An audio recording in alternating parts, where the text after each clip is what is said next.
ಸಸ್ನೇಹ ವಂದನೆ.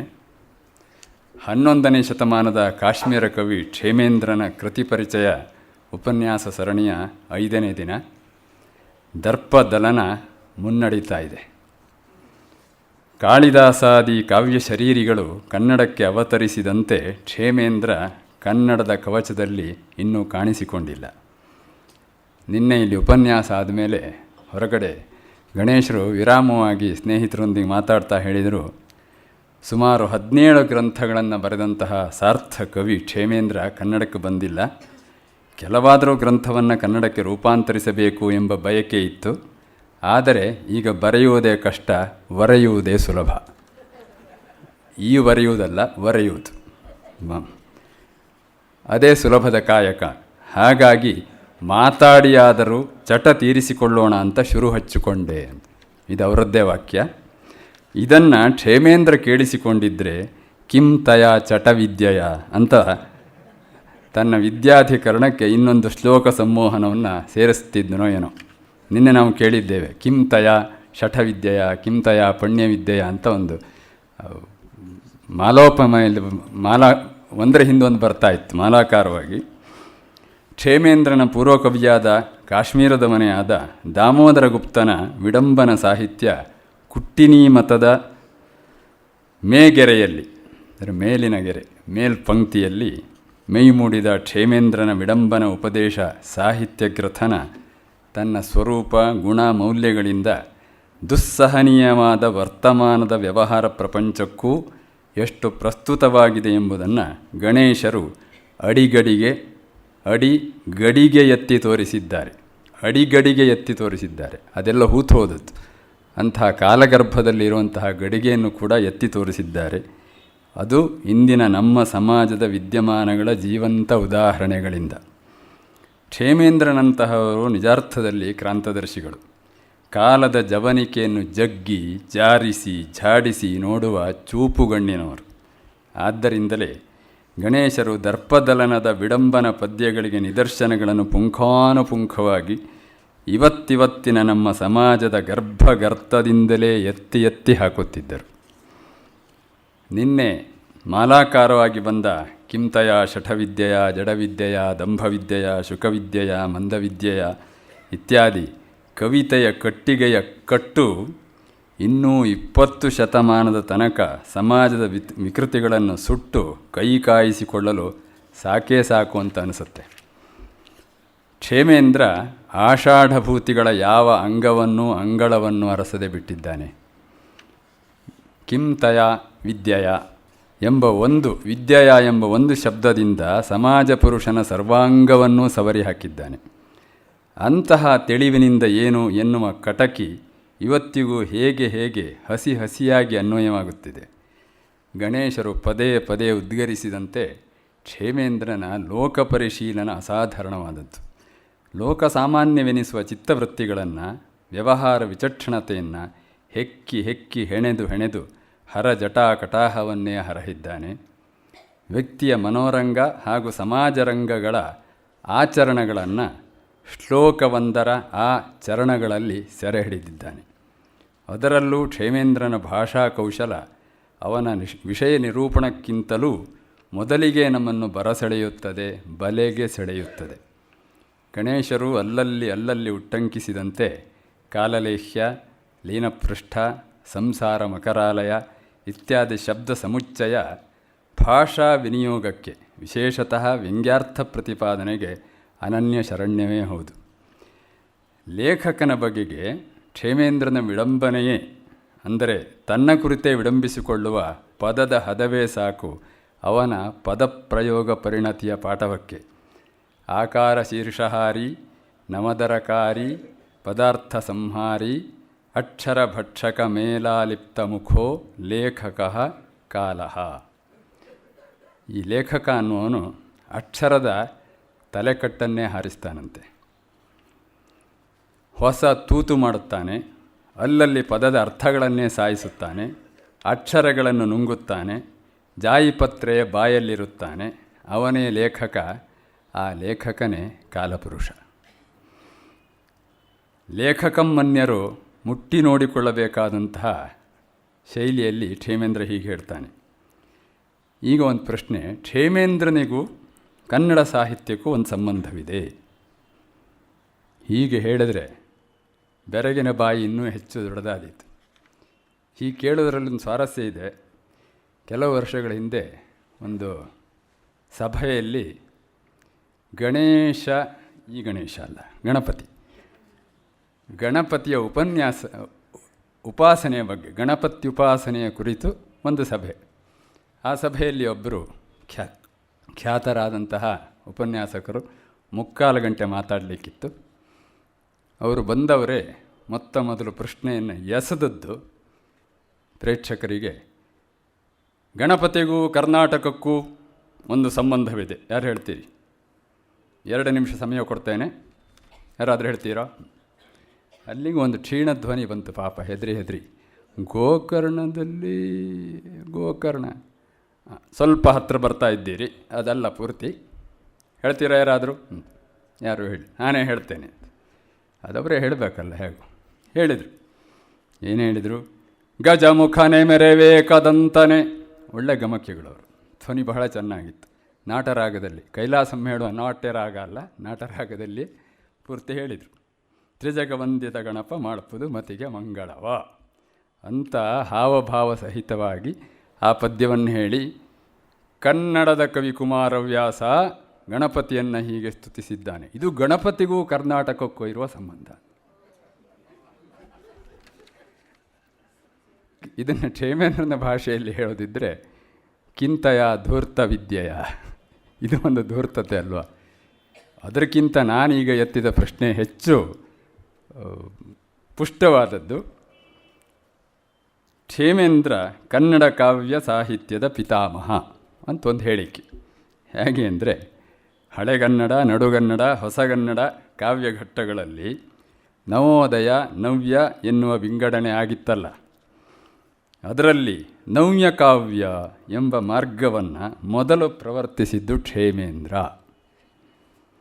ದರ್ಪದಲನದ ಯವಕ್ರೀತೋಪದೇಶದಲ್ಲಿ ಕಿಂ ನವ್ಯ ಕಾವ್ಯಾಸವೈಹಿ ಅಂತ ನಿನ್ನೆ ಗಣೇಶರು ಹೇಳಿದ್ದಾರೆ. ಕಿಂ ನವ್ಯ ಕಾವ್ಯಾಸವೈಹಿ, ನವ್ಯ ಕಾವ್ಯ ಅನ್ನೋದು ಆ 4 ಅಕ್ಷರವನ್ನು ಯಥಾಯಥ ಮೊದಲು ಟಂಕಿಸಿದವನು ಕ್ಷೇಮೇಂದ್ರ. ಈ ಸಪ್ತಾಕ್ಷರದಲ್ಲಿ ನವ್ಯಕಾವ್ಯ ಪರಂಪರೆಯನ್ನು ಹುಟ್ಟುಹಾಕಿದ್ದಾನೆ. ಅದು ಮೊಳೆತದ್ದು ಕನ್ನಡದಲ್ಲಿ. ಆದ್ದರಿಂದ ನಮ್ಮ ನವ್ಯರು ಕ್ಷೇಮೇಂದ್ರನಿಗೆ ಆಭಾರಿಗಳಾಗಿರಬೇಕಾಗ್ತದೆ. ಗೋಖಲೆಯ ಕೇಳುಗರ ಸಾಹಿತ್ಯಿಕ ಚಿಂತನದ ಯೋಗಕ್ಷೇಮಂ ವಹಾಮ್ಯಹಂ ಎನ್ನುವ ಹೊಣೆಗೆ ಹೆಗಲು ಕೊಟ್ಟು ಕ್ಷೇಮೇಂದ್ರನನ್ನು ಕಬಲವಾಗಿ ನಮಗೆ ಕೈತುತ್ತು ನೀಡುತ್ತಿರುವ ಡಾಕ್ಟರ್ ಗಣೇಶರಿಗೆ ಹಾರ್ದಿಕವಾದಂತಹ ಧನ್ಯವಾದ. ಕವಿ ಕ್ಷೇಮೇಂದ್ರನನ್ನು ನಮಗೆ ಪರಿಚಯಿಸಲು ಕಂಕಣಬದ್ಧರಾದಂತಹ ಶ್ರೀಶಕಾರಂತರಿಗೆ ಸಂಸ್ಥೆಯ ಪರವಾಗಿ ಧನ್ಯವಾದಗಳು. ಆಸಕ್ತಿಯಿಂದ ಕ್ಷೇಮೇಂದ್ರನಿಗೆ ಕಿವಿತೆರೆದ ತಮಗೆಲ್ಲ ಧನ್ಯವಾದ. ನಮಸ್ಕಾರ. ಇಂದಿಗೆ ಕ್ಷೇಮೇಂದ್ರನ ಕುರಿತ ಮೊದಲ ಕಂತು ಮುಗಿಯುತ್ತದೆ. 5ನೇ ದಿವಸ ದರ್ಪದಲನದ 4, 5, 6, 7 ಈ 4 ವಿಚಾರಗಳನ್ನು ನಾವು ಚರ್ಚಿಸೋಣ. ಚತುರ್ಥ ವಿಚಾರದಲ್ಲಿ ರೂಪದರ್ಪವನ್ನು ಸೀಳಿ ಹಾಕುವ ಕೆಲಸ ಮಾಡ್ತಾನೆ. ರೂಪ ಮಾನವನಿಗೆ ವಿಶೇಷವಾಗಿ ಅಮಲೇರಿಸುವಂತಹ ಒಂದು ಅಂಶ. ಪರ್ಯಂತ ರೇಖಾಂಗ ವಿಭಾಗಹೀನ ಚಿತ್ರೋಪಮಂ ಬಾಲವಪುಃ ಪ್ರಕೃತ್ಯ ತದ್ಯೌವನೇನೇವ ವಿಕಾಸಮೇತಿ ಚೈತ್ರೋತ್ಸವೇನೇವ ಶಿರೀಷ ಪುಷ್ಪಂ ಅಂತ. ಎಳವೆಯಲ್ಲಿ ಆಕಾರ ಸ್ಫುಟತೆ ಇರೋದಿಲ್ಲ ಅಂತ ಎಷ್ಟು ಚೆನ್ನಾಗಿ ಗಮನಿಸಿದ್ದಾನೆ ನೋಡಿ ಕವಿ. ನೀವು ಮಗು ಬೆಳೀತಾ ಬರುವಂತೆ ಯೌವನಕ್ಕೆ ಬಂದಾಗ ದೇಹದ ಪರಿಮಾಣ ಯಾವ ರೀತಿ ಬದಲಾಗುತ್ತೆ ಅಂತ ನೋಡಿ. ಶೈಶವದಿಂದ ಕೈಶೋರದವರೆಗೆ ನೋಡಿದಾಗ ಮಕ್ಕಳಿಗೆ ತಲೆ ದಪ್ಪ ಇರುತ್ತೆ, ಮಿಕ್ಕ ಮೈ ಸ್ವಲ್ಪ ಚಿಕ್ಕದಾಗಿರುತ್ತೆ. ಹುಟ್ಟಿದಂದಿನಿಂದ ಒಂದು ಸ್ವಲ್ಪವೂ ಬೆಳೆಯದ ಬದಲಾವಣೆ ಆಗದ ಅಂಗ ಅಂದರೆ ಕಣ್ಣು ಮಾತ್ರ ಅಂತಾರೆ. ಇನ್ನು ಎಲ್ಲವೂ ಕೂಡ ಬೆಳೀತಾ ಬರುತ್ತದೆ ಅಂತ. ತಲೆ ತುಂಬ ದೊಡ್ಡದಿರುತ್ತೆ ಚಿಕ್ಕ ವಯಸ್ಸಿನಲ್ಲಿ ಮಿಕ್ಕ ದೇಹಕ್ಕೆ ಹೋಲಿಸಿದರೆ. ಆಮೇಲೆ ಮಿಕ್ಕ ದೇಹ ಬೆಳೀತಾ ಬರುತ್ತದೆ. ಪೌಗಂಡ ಅಡಾಲಸೆನ್ಸ್ ಅಂತ ಏನು ಕರೀತಾರೆ, ಆ ವಯಸ್ಸಿನಲ್ಲಿ ದೇಹ ಒಂದು ಸ್ವಲ್ಪ ಹತೋಟಿ ಮೀರಿ ಅಡ್ಡಾದಿಡ್ಡಿ ಬೆಳೆಯುತ್ತದೆ. ಅದು ಯೌವನಕ್ಕೂ ಮತ್ತು ಕೈಶೋರಕ್ಕೂ ನಡುವೆ ಇರುವ ಸಂಧಿಕಾಲವಾದ್ದರಿಂದ ಎರಡರ ಅನಿಷ್ಟವಾದ ಅಲಂಕಾರಗಳನ್ನೆಲ್ಲ ಒಳಗೊಂಡಿರುತ್ತದೆ. ಆಮೇಲೆ ಆ ಯೌವನ.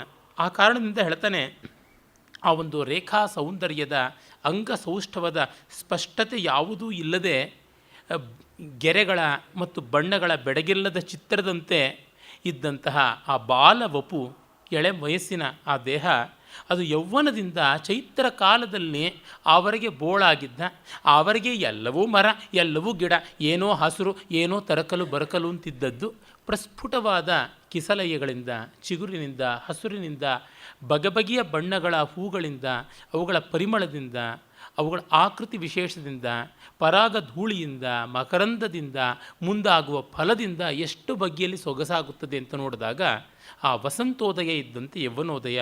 ಹಾಗೆ ಸೌಂದರ್ಯಕ್ಕೆ ಅತಿಶಯತೆ ಬರುವಂಥದ್ದು ಯೌವನೋದಯದಲ್ಲಿ. ಧೂಮೇನ ಚಿತ್ರಂ ತುಹಿನೇನ ಪದ್ಮಂ ತಮಿಸ್ತ್ರ ಪಕ್ಷೇಣ ಸುಧಾಂಶುಬಿಂಬಂ ಶೀತಂ ನಿದಾಘೇನ ನ ಭಾತಿತೋಯಂ ಜರಾವತಾರೇಣ ಚ ಚಾರುರೂಪಂ. ಹೋಗಿ ಕವಿದ ಚಿತ್ರ, ಕತ್ತಲು, ಮಬ್ಬುಗತ್ತಲು, ಮೋಡಗತ್ತಲು ಬಂದಾಗ ಚಂದ್ರಬಿಂಬ, ಹಾಗೆ ಕೃಷ್ಣ ಪಕ್ಷದ ಚಂದ್ರಬಿಂಬ ಮತ್ತು ಬೇಸಿಗೆಯ ಕಾಲದಲ್ಲಿ ಬತ್ತಿ ಹೋಗುವ ನೀರಿನ ಸೆಲೆ, ಇವುಗಳು ಹೇಗೂ ಹಾಗೆ ಮುಪ್ಪಿನ ಕಾಲದಲ್ಲಿ ಸೌಂದರ್ಯ. ನ ಲಕ್ಷ್ಯತೆ ಕಾಲಗತಿ ಸವೇಗ ಚಕ್ರಭ್ರಮಭ್ರಾಂತಿ ವಿಧಾಯಿನೀಯಂ ಯೋಯಶಿಶು ಸಸ್ಫುಟ ಯೌವನೋದ್ಯ ಪ್ರಾತರ್ಜರಾ ಜೀರ್ಣ ತನುಸ್ಸಯೇವ. ಆದರೆ ನಿನ್ನೆ ಯೌವನದಲ್ಲಿದ್ದವನು ಇಂದು ಬೆಳಗ್ಗೆ ನೋಡೋದ್ರೊಳಗಾಗಿ ಮುಪ್ಪಿಗೆ ಬಂದಿರ್ತಾನೆ. ಮೊನ್ನೆಯ ಶಿಶು, ನಿನ್ನೆ ಯುವಕ, ಇಂದು ಮುದುಕ. ಈ ತೀವ್ರವಾದ ಕಾಲದ ಪರಿಣಾಮ ಏನಿದೆ ಅದನ್ನು ಗಮನಿಸಿಕೊಳ್ಳಬೇಕು. ಹಾಗಿಲ್ಲವಾದರೆ ಅಕಾಲದಲ್ಲಿ ಅಶಾಶ್ವತವಾಗಿ ಹಾಳಾಗಿ ಹೋಗುವ ಈ ರೂಪ ಮದವನ್ನು ನಾವು ತುಂಬ ಮುಂದೆ ಮಾಡಿಕೊಂಡು ಬರೋದು ಯೋಗ್ಯವಲ್ಲ. ಯದಾ ನರ ಶೋಚತಿ ದುಃಖತಪ್ತಃ ತ್ಯಕ್ತಾಶನಃ ಶೋಕ ವಿವರ್ಣವಕ್ತ್ರಃ ನ ಸ್ನಾತಿ ನೋತ್ತಿಷ್ಠತಿ ನೈವ ಶೇತೆ ತದಾ ಕ್ವರೂಪಂ ಕ್ವಚ ಯೌವನಶ್ರೀಹಿ. ಮುಪ್ಪು ಮನುಷ್ಯನನ್ನು ಅಡರಿಕೊಂಡಾಗ ತಿನ್ನಲಾಗದ, ಉಣ್ಣಲಾಗದ, ಆಡಲಾಗದ, ಕೇಳಲಾಗದ, ನಡೆಯಲಾಗದ, ಸರಿಯಾಗಿ ಆಲೋಚನೆಯೂ ಮಾಡಲಾಗದ ದುಸ್ಥಿತಿ ಬರುತ್ತದೆ. ಆಗ ಯೌವನ ಎಲ್ಲಿರುತ್ತದೆ, ಆಗ ಸೊಗಸು ಎಲ್ಲಿರುತ್ತದೆ ಅಂತ ಹೇಳ್ತಾನೆ. ಯದಾ ದರಿದ್ರ ಪರಿಧಾನಹೀನ ತ್ರಪಾನಿಲೀನ ಕುರುತೇತಿ ಯಾಂತ್ಯಾಂ ಕಪೋಲ ಸಂಜಾತ ವಲೀವಿಕಾರ ತದಾ ಸ್ವರೂಪೋಪಿ ಪರಂ ವಿರೂಪ. ಅದೇ ರೀತಿ ಬಡತನ ಯೌವನವನ್ನು ಹಾಳು ಮಾಡುತ್ತದೆ. ಯಾಚನೆ ಮಾಡಬೇಕು ಅನ್ನುವ ಗ್ಲಾನಿ ಬಂದಾಗ, ಯಾಚನೆಯನ್ನು ಮಾಡುವ ಕೈ ಮೈ ಹಿಡಿ ಮಾಡಿಕೊಳ್ಳುವಾಗ ಮುಖ, ಹುಬ್ಬು ಎಲ್ಲ ಸಂಕೋಚಗೊಂಡು ಮತ್ತೆ ಮತ್ತೆ ಅಲ್ಲಿ ಸುಕ್ಕುಗಳು ಮೂಡುತ್ತವೆ. ಹೀಗೆ ಅಕಾಲದಲ್ಲಿ ವಾರ್ಧಕ್ಯದ ಉದಯ ಮುಖದಲ್ಲಿ ಆಗುತ್ತದೆ, ಮೈಯಲ್ಲಾಗುತ್ತದೆ. ಇದು ಗಮನಿಸಿಕೊಳ್ಳಬೇಕು. ಬದುಕಿನ ಬೇರೆ ಬೇರೆ ಮುಖಗಳು, ಬೇರೆ ಬೇರೆ ಸಂದರ್ಭಗಳು ಯೌವನ ಕುಠಾರವಾಗಿ ಯಾವ ಥರ ಪರಿಣಮಿಸುತ್ತವೆ. ವಿದ್ವತ್ ಸಂಸದಿ ವಾದಿಭಿ ಕವಿಪರೈರ್ಭಾಷಾನಭಿಜ್ಞ ಪರಂ ಮೂರ್ಖಶಂಕರ ವಾಹನ ಸ್ತುತಿ ಪದೈ ಯ ಸಂಜ್ಞೆಯ ಹಸ್ಯತೆ ವಿಕ್ರೀತ ಪರದೇಶ ಪಣ್ಯ ಸದನೆ ಧೂರ್ತೈರಿವಾನುತ್ತರ ಪುಂಸಶ್ಚಿತ್ರ ಮಯೂರ ಚಾರು ವಪುಷಃ ಕಿಂತಸ್ಯ ರೂಪಶ್ರಿಯ. ಭಾಷೆಯನ್ನು ಸರಿಯಾಗಿ ತಿಳಿಯದಂಥವನು ವಿದ್ವಾಂಸರ ನಡುವೆ ಹೇಗೆ ಬೆಬ್ಬೆಬ್ಬೆ ಅಂತ ಆಡಬೇಕಾಗುತ್ತದೆಯೋ, ಇವನು ಮೂರ್ಖ, ಇವನು ಸಾಕ್ಷಾತ್ ಶಂಕರ ವಾಹನ ಅಂದರೆ ಪಶು ಅಂತ ವಿದ್ವಾಂಸರು ಸಂಜ್ಞೆಯಿಂದ ತಿರಸ್ಕೃತವಾದ ರೀತಿಯಲ್ಲಿ ಮಾತನಾಡಿಕೊಂಡಾಗ ಇವನಿಗೆ ಎಷ್ಟು ಸಂಕೋಚವಾಗುತ್ತದೆ. ಅದು ಒಂದು ರೀತಿಯಾದ ಕುರೂಪ. ಹಾಗೆ ಬೇರೆ ಊರುಗಳಿಗೆ ಹೋದಾಗ, ಬೇರೆ ದೇಶಗಳಿಗೆ ಹೋದಾಗ ಅಲ್ಲಿಯ ದೇಶ ಭಾಷೆಗಳ ವ್ಯವಹಾರ ವಿಚಿತ್ರಗಳ ಅರಿವಿಲ್ಲದೆ ಬೇರೆಯವರಿಂದ ಮೋಸಗೊಂಡಾಗ ಮತ್ತು ಈ ರೀತಿಯಾಗೆಲ್ಲ ತಾನು ಕುಗ್ಗಿ ಹೋಗ್ತಾ ಇದ್ದಾಗ ತನ್ನಲ್ಲಿರುವಂತಹ ಸ್ವಾಯತ್ತವಾದ ಸೌಂದರ್ಯವೋ ಸೋಪಜ್ಞತೆಯೋ ಕಡಿಮೆ ಆಗ್ತಾ ಇದ್ದಾಗ ಮನುಷ್ಯ ಚಿತ್ರದ ನವಿಲಿಗೆ ಎಷ್ಟು ಗರಿ ಎಷ್ಟು ಪುಕ್ಕ ಬಂದರೂ ಅದು ನಿಜವಾದ ನವಿಲಂತೆ ಆಡುವುದಕ್ಕೆ ಸಾಧ್ಯವಿಲ್ಲವಲ್ಲ. ಆ ರೀತಿಯಾಗಿ ಆಗಿಬಿಡ್ತಾನೆ. ಅದೇನು ಮುಗಿಲಿಗೆ ಕುಣಿಯಲಾರದು, ಗುಡುಗಿಗೆ ನಲಿಯಲಾರದು, ಈ ರೀತಿಯಾದದ್ದು. ಇಂಥ ದುಸ್ಥಿತಿ ಮಾನವನಿಗೆ ಬರುತ್ತದೆ. ಯೌವನದ ಅಸ್ಥಾಯಿ ಸೌಂದರ್ಯವನ್ನು ಮಿಗಿಲಾಗಿ ಇಟ್ಟುಕೊಳ್ಳಬಾರದು ಅಂತ ಹೇಳ್ಬಿಟ್ಟಂತಾನೆ. ಹಾಗೆ ಹೇಳಿ ಒಂದು ಸುಂದರವಾದ ಕಥೆ, ಇದು ನಾನು ಯಾವ ಪುರಾಣದಲ್ಲಿಯೂ ನೋಡಿಲ್ಲ, ಕ್ಷೇಮೇಂದ್ರನೇ ಸೃಷ್ಟಿ ಮಾಡಿರಬೇಕಾದ ಕಥೆ ಅನಿಸುತ್ತದೆ. ನನ್ನ ದೃಷ್ಟಿಯಲ್ಲಿ ಅವನು ಸೃಷ್ಟಿ ಮಾಡಿದ ಅತ್ಯಂತ ಸುಂದರವಾದ ಒಂದು 2-3 ಕಥೆಗಳಲ್ಲಿ ಇದು ಒಂದು. ಕಲಾವಿಲಾಸದಲ್ಲಿ ಒಂದು ತುಂಬ ಸುಂದರವಾದ ಕಥೆಯನ್ನು ಸೃಷ್ಟಿ ಮಾಡಿದ್ದಾನೆ. ಆಮೇಲೆ ನಾನು ಕಂಡಂತೆ ಈ ಒಂದು ಕಥಾನಕದಲ್ಲಿಯೇ ನಾವು ನೋಡುವಂಥದ್ದು ಈ ಯೌವನದ ಅಶಾಶ್ವತತೆಯನ್ನು, ಸೌಂದರ್ಯದ ಅಸ್ಥಿರತೆಯನ್ನು ಹೇಳುವಂಥದ್ದು. ದೇವಲೋಕದಲ್ಲಿ ಊರ್ವಶಿಯ ವಿಶೇಷವಾದ ನೃತ್ಯ ಏರ್ಪಾಟಾಗಿರುತ್ತೆ. ಕುಮಾರವ್ಯಾಸ ಹೇಳ್ತಾನಲ್ಲ, ಅರ್ಜುನನ ಗೌರವಾರ್ಥವಾಗಿ ಒಂದು ಊರ್ವಶಿಯ ನೃತ್ಯಾರಂಭ ಅಂತ. ಬಣಗು ದಿವೌಕಸರನೇಕೆ ಒಳಗೆ ಹೋಗಿಸಿದೆ, ಅಲ್ಪ ಪುಣ್ಯರನೇಕೆ ಒಳಗೆ ಬಿಟ್ಟಿದ್ದೀಯಾ, ದೂರ ಇಡು ತೆಗೆ ಆಚೆಗೆ ಅಂತೆಲ್ಲ ಚಿಲ್ಲರೆ ಪಲ್ಲರೆ ಪುಣ್ಯ ಮಾಡಿದವರು ಅಲ್ಪ ಸ್ವಲ್ಪ ದೇವತೆಗಳನ್ನು ದೂರಕ್ಕಿಟ್ಟು very very important persons VIP ಮಾತ್ರ ಅಂತ ಆ ಒಂದು ನೃತ್ಯ ಸಭೆ ಏರ್ಪಾಟಾಗಿರುತ್ತದೆ. ಇಲ್ಲಿ ಅದೇ ಥರದ್ದು. ಲೀನಾ ದೇವ ವಿಮಾನೇಶು ಹಂಸಾಸ್ತದ್ಗತಿ ನಿರ್ಜಿತಾ ತತ್ಕಟಾಕ್ಷ ಜಿತಶ್ಚಕ್ರೆ ನಿದ್ರಾಂ ಚಂದ್ರೇ ಮೃಗಕ್ಷಣಂ. ಅವಳ ನೂಪುರದ ಝಂಕಾರ ಎಷ್ಟು ಚೆನ್ನಾಗಿತ್ತು ಅಂದರೆ ಹಂಸಗಳ ಕ್ರೇಂಕಾರಕ್ಕೆ ನಾಚಿಗೆ ಆಗಿ ಅವು ದೇವ ವಿಮಾನಗಳಲ್ಲಿ ತಮ್ಮ ಮೈಯನ್ನು ತೂರಿಸಿಕೊಂಡ್ಬಿಟ್ಟು ತಲೆಮರೆಸಿಕೊಂಡವಂತೆ, ನಾವಿಲ್ಲಿರೋದು ಬೇಡ ಅಂತ.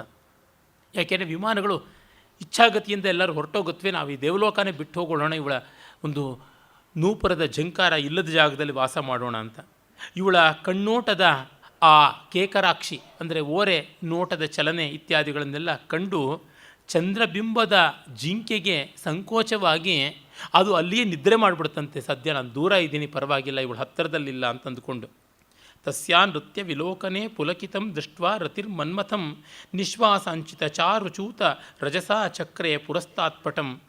ಮನ್ಮಥ ಕೂಡ ಬಿಡುಗಣ್ಣನಾಗಿ ನೋಡ್ತಾ ಇದ್ದರೆ ಅದನ್ನು ಕಂಡು ಪಕ್ಕದಲ್ಲೇ ಇದ್ದ ರತಿಗೆ ಹೊಟ್ಟೆ ಉರಿಯಾಗಿ ಮನ್ಮಥನ ಬಾಣಗಳಲ್ಲಿ ಒಂದಾಗಿದ್ದಂತಹ ಆ ಮಾವಿನ ಹೂಗೊಂಚಲಿನ ಮೇಲೆ ಗಾಳಿ ಉಫ್ ಉಫ್ ಅಂತ ಊದಿ ಅದರ ಪರಾಗ ಧೂಳಿ ಅವನ ಕಣ್ಣಿಗೆ ಬಿದ್ದು ಕಣ್ಣು ಮಂಜಾಗಿ ಕಣ್ಣು ಒರೆಸಿಕೊಂಡು ಅಷ್ಟೊತ್ತು ಇವಳ ಡಾನ್ಸ್ ನೋಡದೇ ಇದ್ದರೆ ತನಗೆ ಲಾಭ ಅಂತ ಅಂದುಕೊಂಡ್ಲಂತೆ. ಉದ್ವೀಕ್ಷಾಕ್ಷಿ ಪರಂಪರಾಮಪಿ ಹರೇಹೇ ತತ್ರಾವಸನ್ನ ಶಚಿ ಕೋಪಾಂದೋಲಿತ ಕೇಲಿ ಪದ್ಮ ಮಧುಪೈಹಿ ಮಧ್ಯಂಧಕಾರಂ ವೇದಾತ್. ಇನ್ನು 1000 ಕಣ್ಣುಗಳನ್ನು ಇಂದ್ರ ಅವಳ ಕಡೆ ತಿರುಗಿಸಿದ್ದನ್ನು ನೋಡಿ ಶಚಿಗೆ ರೇಗೋಗ್ಬಿಟ್ಟು ಕೈಯಲ್ಲಿದ್ದ ಕಮಲದ ಮಕರಂದ ಲುಬ್ಧವಾಗಿ ದುಂಬಿಕೊಂಡಿದ್ದ ದುಂಬಿಗಳನ್ನೆಲ್ಲ ಮತ್ತೆ ಮತ್ತೆ ಎಲ್ಲ ಕಡೆಗೂ ಓಡಿಸಿ ಅವನ ಕಣ್ಣು ಹತ್ತಿರಕ್ಕೆ ಬಂದು ಅವನ ಕಣ್ಣಿಗೆ ಎಲ್ಲಿ ದುಂಬಿಗಳು ತೊಂದರೆ ಕೊಡುತ್ತವು ಅಂತ ಮತ್ತೆ ಮತ್ತೆ ಪಟಪಟ ಅಂತ ಅದನ್ನು ಮುಚ್ಚೋ ತರಹ ಮಾಡಿ ತನ್ನ ಮೂಲಕ ಗಂಡನ ಕಣ್ಣಿಗೆ ಊರ್ವಶಿ ಸಾಕಷ್ಟು ಹೊತ್ತು ಕಾಣದೇ ಇರೋ ತರಹ ಮಾಡಿದಳಂತೆ. ವಿಘ್ನಂನ ಚಕ್ರುಹು ನತು ನೃತ್ತಲೀಲಾ ಸಂದರ್ಶನೆ ಪುಣ್ಯವತಾಂ ನರಾಣಾಂ ತತ್ರೋರ್ವಶೀ ರೂಪ ವಶೀಕೃತಾನಾಂ ನಿಮೇಶ ಶೂನ್ಯಾನಿ ವಿಲೋಚನಾನಿ.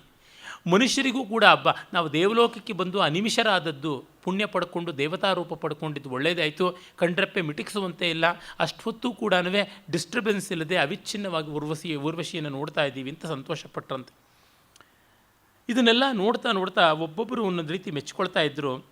ಇವಳ ಸೌಂದರ್ಯ, ಇವಳ ಸ್ವಾರಸ್ಯ ಇನ್ಯಾರಿಗೆ ಉಂಟು ಅಂತ. ಅಯ್ಯೋ ಮರೆತು ಬಿಟ್ರ, ಇವಳ ಸೌಂದರ್ಯ ಇರಲಿ, ಇವಳೇ ಯಾರಿಗೆ ದಾಸಿ ಆಗಿಬಿಟ್ಲು ಅಂಥ ಪುರೂರವ ಇದಾನಲ್ಲ. ಅಹೋನು ವಿಸ್ಮೃತ ಕಿಂತೆ ಭೂತಲೆಂದು ಪುರೂರವ, ಭೂತಲಕ್ಕಿಳಿದ ಚಂದ್ರಮನಂತಿರುವ ಪುರೂರವನ್ನು ಮರೆತು ಬಿಟ್ರ ಅಂತ. ಆಗ ರೂಪಸಾಮ್ಯೇನ ಶೀತಾಂಶು ವಂಶೇ ಜಾತಸ್ಯ ಲಜ್ಜತೆ ನಕರೋತಿ ರಥೇರಗ್ರೆ ತತ್ಕಥಾಂ ವತ್ಸರೀ ಸ್ಮರಃ. ಚಂದ್ರವಂಶದಲ್ಲಿ ಅವತೀರ್ಣನಾಗಿ ಬಂದಂಥ ಮಹಾರಾಜನನ್ನು ಕಂಡು ಮನ್ಮಥ ಊರು ಕೇರಿಗಳಲ್ಲಿರುವಂಥ ಪುರುಷರ ಕಥೆಯನ್ನೆಲ್ಲ ಹೆಣ್ಣತ್ರ ತನ್ನ ಹೆಣ್ಣು ರತಿಯ ಹತ್ತಿರ ಹೇಳ್ಕೊಳ್ತಾ ಇರ್ತಾನೆ. ಅಪ್ಪಿತಪ್ಪಿ ಕೂಡ ಪುರೂರವನ ಮಾತೆತ್ತಲ್ಲ. ಮಾತೆತ್ತಿದ್ರೆ ಪುರೂರವನ ನಿಮಗಿಂತ ಚೆನ್ನಾಗಿದ್ದಾನೆ ಬಿಡಿ ಗೊತ್ತು ಅಂತಂದುಬಿಡ್ತಾಳೆ ಅಂತ ಹೇಳಿಬಿಟ್ಟಿದ್ದನು ಅಂತ. ಅಂದರೆ ಎಷ್ಟು ಸೊಗಸಾಗಿ ಕಾವ್ಯವನ್ನು ರಚನೆ ಮಾಡ್ತಾನೆ. ನ ಜಾನೇ ಬತ ಹೇ ವಾಕಃ ಕೋಯಂ ಕುಸುಮಧನ್ವನಃ ನೈವಾರ್ಪಯತಿ ಯತ್ಪಾಣು ತಸ್ಯೇವ ಶರಪಂಚಕಂ. ಛಿ, ಈ ಮನ್ಮಥನ ಕೊಬ್ಬು, ಇವನ ಅಧಿಕಾರ ಬಿಟ್ಟುಕೊಡೋಕ್ಕೆ ತಯಾರಿಲ್ಲ. ಪುರೂರವನ್ನು ಕಂಡ ಮೇಲೂ ನನ್ನ ಬಿಲ್ಲು ಬಾಣಗಳಿಂದ ನಿನ್ನ ಕೈನಲ್ಲಿದ್ದರೇ ಶೋಭೆ, ನನ್ನ ಕೈನಲ್ಲಿ ಇವುಗಳಿಗೆ ಕೆಲಸ ಇಲ್ಲ ಅಂತ ಬಿಟ್ಟು ಕೊಟ್ಟಿಲ್ವಲ್ಲ ಈ ಅವಿವೇಕಿ ಅಂತ ಎಲ್ಲರೂ ಕೂಡ ಬೇರೆ ಬೇರೆ ರೀತಿಯಲ್ಲಿ ಹೇಳ್ಕೊಳ್ತಾ ಇದ್ದಾರೆ ಅಂತ. ಈ ಮಟ್ಟದ ಸೌಂದರ್ಯ ಪುರೂರವನದು ಅಂತ. ಹೀಗೆ ಆ ದೇವಲೋಕಕ್ಕೆ ಬಂದಂತಹ ಪುಣ್ಯ ಸಂಪಾದನದಿಂದ ದೇವತೆಗಳಾದ ಮಾನವರ ಮಾತನ್ನು ಕೇಳಿ ದೇವಲೋಕದ ದೇವವೈದ್ಯರು, ಯಮಳರು, ಅತ್ಯಂತ ಸುಂದರರು ಅಂತ ಹೆಸರಾದ ಅಶ್ವಿನಿಗಳಿಗೆ ಕುತೂಹಲ ಬಂತಂತೆ. ಏನೇ ಆದರೂ ನಾವು ನೋಡಬೇಕು, ಇವನನ್ನು ಕಾಣಬೇಕು, ಆ ಸೌಂದರ್ಯ ಏನು ಅಂತ ತಿಳ್ಕೊಳ್ಬೇಕು, ಇಷ್ಟು ಕೊಂಡಾಡ್ತಾ ಇದ್ದಾರಲ್ಲಂತ ಬರ್ತಾರೆ. ಅವರು ಪ್ರತಿಷ್ಠಾನಪುರ, ಪುರೂರವನ ರಾಜಧಾನಿ, ಅದು ಗಂಗಾ ಯಮುನಾ ಸಂಗಮದ ಬಳಿಯಲ್ಲಿರುವಂಥದ್ದು. ತೌತಮ್ನ ದದೃಶಸ್ನಾನ ವಿಹಿತಾಭ್ಯಂಗ ಸಂಗಮಂ ಪಿಯೂಷ ನವನೀತೇನ ಲಗ್ನಸ್ನೇಹಮಿವೋಡುಪಂ. ಚಂದ್ರ ಹಾಲಿನ ಸಮುದ್ರದಿಂದ ತೆಗೆದ ಬೆಣ್ಣೆಯಿಂದ ತನ್ನನ್ನು ಅಲಂಕಾರ ಮಾಡಿಕೊಳ್ತಾ ಇದ್ದಾನೋ ಅನ್ನುವಂತೆ ಎಣ್ಣೆ ಸ್ನಾನಕ್ಕೆ ಅಭ್ಯಂಜನ ಮಾಡಿಕೊಳ್ತಾ ಇದ್ದಂಥ ಆಪಾದ ಮಸ್ತಕ ಎಣ್ಣೆ ಹಚ್ಚಿಕೊಂಡಿದ್ದ ಪುರೂರವನ್ನು ಕಂಡ್ರಂತೆ. ಬೆಳ್ಳಂಬೆಳಗ್ಗೆ ಹೋಗಿಬಿಟ್ಟಿದ್ದಾರೆ, ಹೊತ್ತು ಗೊತ್ತು ತಿಳಿಯದೆ. ಸ್ನಾನೋತ್ತರಿತ ಕೇಯೂರ ಮಹಾರ್ಹ ಮಣಿಕಂಕಣಂ ಲಾವಣ್ಯಾಭರಣಂ ತಸ್ಯ ವಿರರಾಜೋರ್ಜಿತಂ ವಪುಃ. ಸ್ನಾನಕ್ಕಾಗಿ ಒಡವೆನೆಲ್ಲ ತೆಗೆದಿಟ್ಟಿದ್ದ, ಅವನಿಗೆ ಉಳಿದದ್ದು ಒಂದೇ ಲಾವಣ್ಯಾಭರಣ. ಆ ಲಾವಣ್ಯಾಭರಣವೇ ಅತಿಶಯವಾಗಿ ಚೆನ್ನಾಗಿತ್ತಂತೆ. ಶೂನ್ಯ ಶ್ರವಣ ಪಾಶಸ್ಯ ತಸ್ಯ ಕಂಠ ಸಮಾಯಯೌ ನಿರ್ಭೂಷಣ ನಿವೇಶೋಪಿ ವಿಶೇಷ ರಮಣೀಯತಾಂ. ಬೋಳಕಿವಿ, ಬೋಳಕತ್ತು, ಬೋಳಕೈಯೇ, ಹಾಗಿದ್ದರೂ ಒಂದು ಚೂರು ಕಾಳುತನ ಇಲ್ಲ. ಸೊಗಸಲ್ಲಿ ಸೊಗಸು, ಚೆಲುವಲ್ಲಿ ಚೆಲುವು.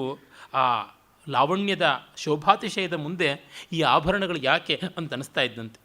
ಅದು ನೋಡಿ ತುಂಬ ಸಂತೋಷ ಆಗಿಬಿಡ್ತು ಇವರಿಬ್ಬರಿಗೂ. ಅವನು ತಬ್ಬಿಬ್ಬಾಗಿ ನೀವು ಏನು ಬಂದಿದ್ದು ಅಂತ ಹೇಳಿಬಿಟ್ಟು ಕೈ ಮುಗಿದು, ಒಂದು ಕ್ಷಣ ನೀವು ವಿಶ್ರಾಂತಿ ತೆಗೆದುಕೊಳ್ಳಿ, ಅಜ್ಞಾಂಗಾರಾಂತರೇ ತಾವತ್ ಮುಹೂರ್ತಂ ಕ್ರಿಯತಾಂ ಸ್ಥಿತಿ.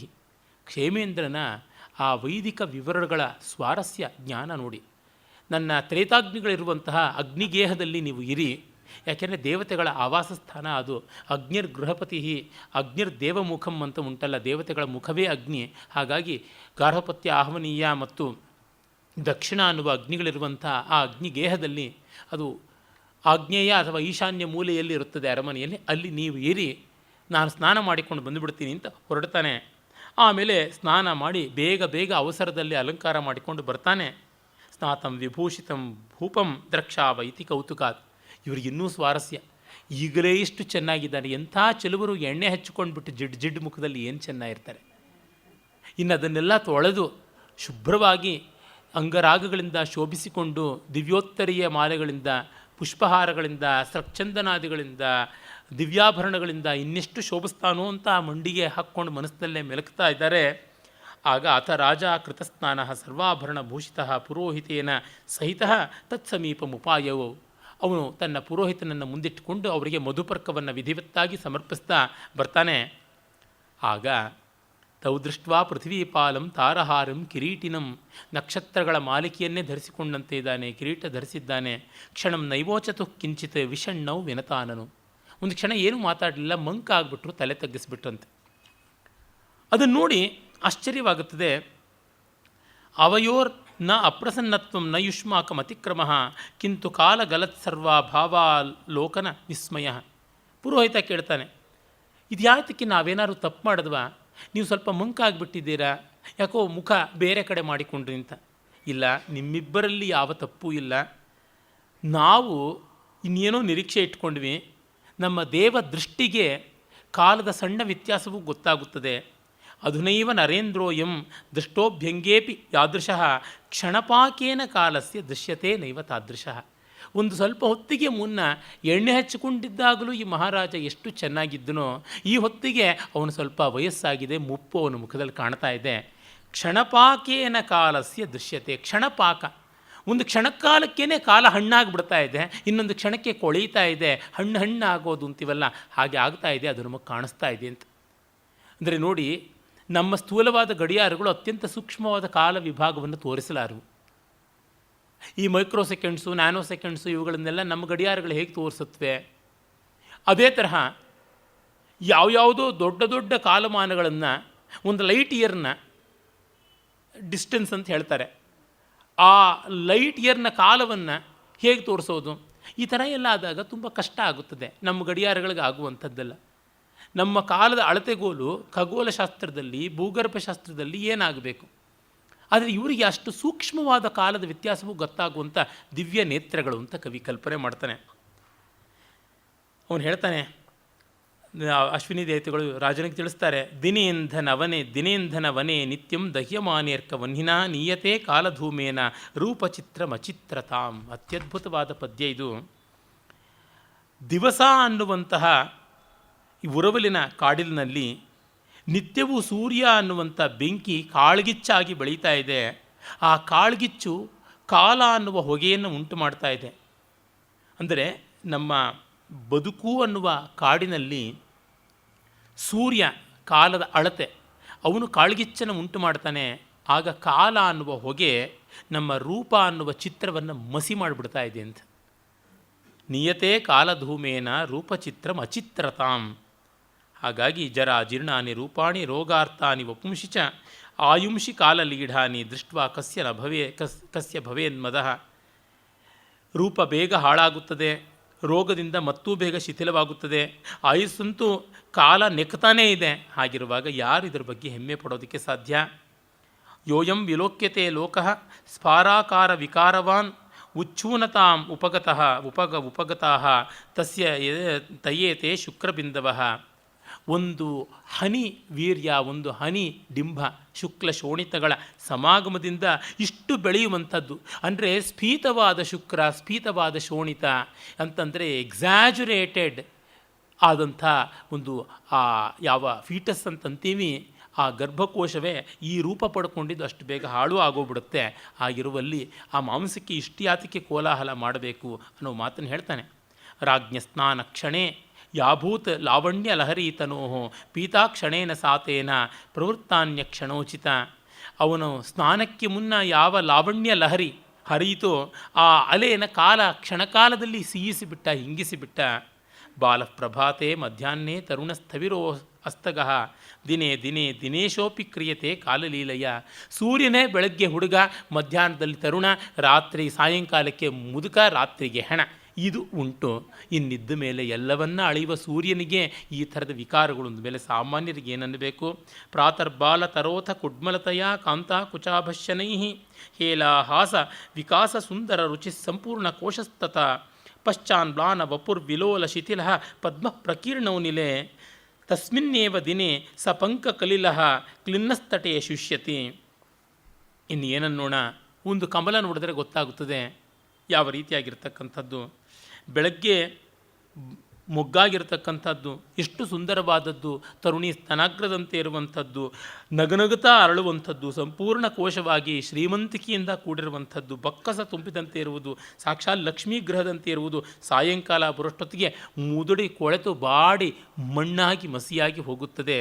ಆ ಕಾರಣದಿಂದ ಯಾರಿಗೂ ಕೂಡ ಸೌಂದರ್ಯ ಜ್ವರ ಉಳಿತಲ್ಲ ಅಂತ. ಚಿಕ್ಕದಾದರೂ ಚೊಕ್ಕವಾದ ಕಥೆಯನ್ನು ಎಷ್ಟು ಮಾರ್ಮಿಕವಾಗಿ ಹೇಳ್ತಾನೆ ನೋಡಿ.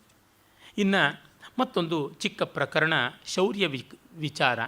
ಈ ಬಲದ ದರ್ಪ ಎಂಥದ್ದು, ಈ ಬಲಗರ್ವಿತರಾದವರು ಏನೇನು ಮಾಡ್ಯಾರು ಅಂತ. ಶೌರ್ಯೇಣ ದರ್ಪ ಪುರುಷಸ್ಯ ಕೋಯಂ ದೃಷ್ಟಸ್ಥಿರಶ್ಚಾಮಪಿ ಶೂರಭಾವ ಔಚಿತ್ಯಹೀನಂ ವಿನಯವ್ಯಪೇತಂ ದಯಾದರಿದ್ರಂ ನ ವದಂತಿ ಶೌರ್ಯಂ.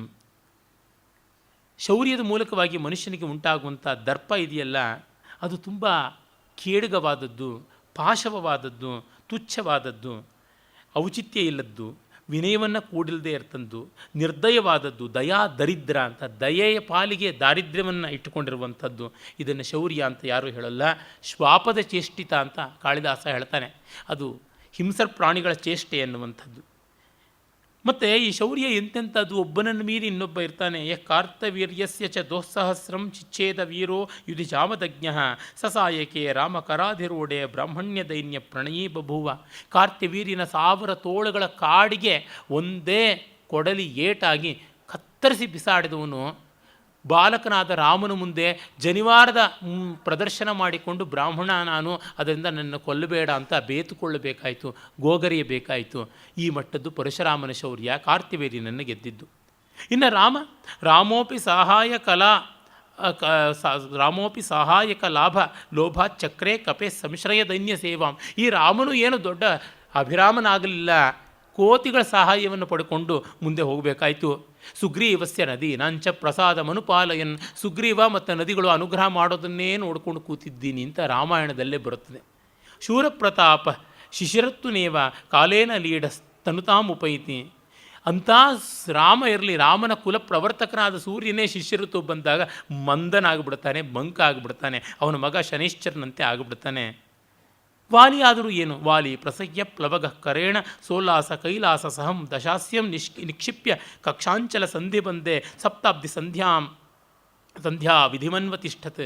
ಇನ್ನು ವಾಲಿ ಕೈಲಾಸವನ್ನೇ ಅಲ್ಲಾಡಿಸಿದ. ಅದರ ಮೇಲೆ ಕೂತ್ಕೊಂಡಂಥ ಪಾರ್ವತಿ ಪರಮೇಶ್ವರನ ಸಪರಿವಾರವಾಗಿ ಡೋಲಾಯಮಾನ ಮಾಡಿದಂಥ ಆ ದಶಕಂಧರನನ್ನು ಕಂಕಳ ಮಧ್ಯೆ ಸಿಕ್ಕಿಸಿಕೊಂಡು ಸಪ್ತಸಾಗರಗಳಲ್ಲಿ ಅದ್ದಿ ಏಳಿಸಿ ಮುಳುಗಿಸಿ ಸಂಧ್ಯಾವಂದನೆಯನ್ನು ಮಾಡಿ ಇವನನ್ನು ಹಣ್ಣುಗಾಯಿ ನೀರ್ಗಾಯಿ ಮಾಡ್ದ.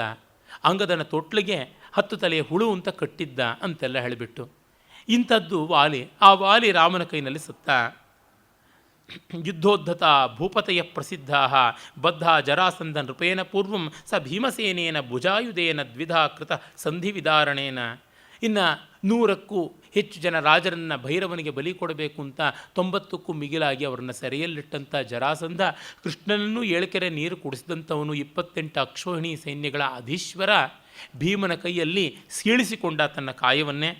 ಇನ್ನು ಆ ಭೀಮನಾದರೂ ಭೀಮೋಪಿ ಕರ್ಣೇನ ವಿಕೀರ್ಣ ಧೈರ್ಯ ಪ್ರಮೂಢ ಶಕ್ತಿ ಕೃಪಯಾ ವಿಮುಕ್ತ ಕರ್ಣೋರ್ಜುನಸ್ಯಾತತ ಕಾರ್ಮುಕಸ್ಯ ಕ್ಷಣಾತ್ ಕ್ಷಣಂ ಯಾಚಕತಾಂ ಪ್ರಯಾತಃ. ಆ ಭೀಮ ಕರ್ಣನ ಮುಂದೆ ಕಂಗೆಟ್ಟು ತ್ರಾಹಿ ತ್ರಾಹಿ ಅಂತ ತಾಯಿಯ ಮಾತಿಗೆ ವರ ಕೊಟ್ಟಿರ್ತಕ್ಕಂಥ ಕರ್ಣನ ಕಾರಣದಿಂದಾಗಿ ಪ್ರಾಣ ರಕ್ಷಣೆ ಮಾಡಿಸಿಕೊಂಡ. ಇನ್ನು ಆ ಭೀಮನನ್ನು ಹ್ಯುಮಿಲಿಯೇಟ್ ಮಾಡಿದ ಕರ್ಣನಾದರೂ ಅರ್ಜುನನ ಕೈಯಲ್ಲಿ ವಿಲವಿಲಾಂತ ಸತ್ತ ಅಂಜಲಿಕ ಬಾಣದಿಂದಾಗಿ. ತ್ಯಕ್ವಾರ್ಜುನ ಕೃಷ್ಣ ಕಲತ್ರವರ್ಗಂ ಜಗಾಮ ಗೋಪಾಲ ಬಲಾಭಿಭೂತಃ ನ ಜ್ಞಾಯತೆ ದೈವ ಪಥಾನುಯಾತ ಶೌರ್ಯಸ್ಯ ವೃತ್ತಿ ಕರಿಕರ್ಣಲೋಲ. ಇನ್ನು ಅರ್ಜುನ ಕೂಡ ಕೃಷ್ಣಾವಸಾನದ ಮೇಲೆ ಅಳಿದುಳಿದ ಯಾದವರನ್ನು, ಕೃಷ್ಣ ಪತ್ನಿಯರನ್ನು, ಮುದುಕಿಯರನ್ನು, ಮಕ್ಕಳನ್ನು, ಮುದುಕರನ್ನು ಎಲ್ಲ ಸೇರಿಸಿಕೊಂಡು ಬರ್ತಾ ಆಭೀರರು ಅನ್ನುವ ಗೊಲ್ಲರ ಪುಂಡರನ್ನು ಎದುರಿಸಲಾಗದೆ, ಗಾಂಡೀವವನ್ನು ಎತ್ತಲಾಗದೆ ತತ್ತರಿಸಿ ಹೋಗಿಬಿಟ್ಟ.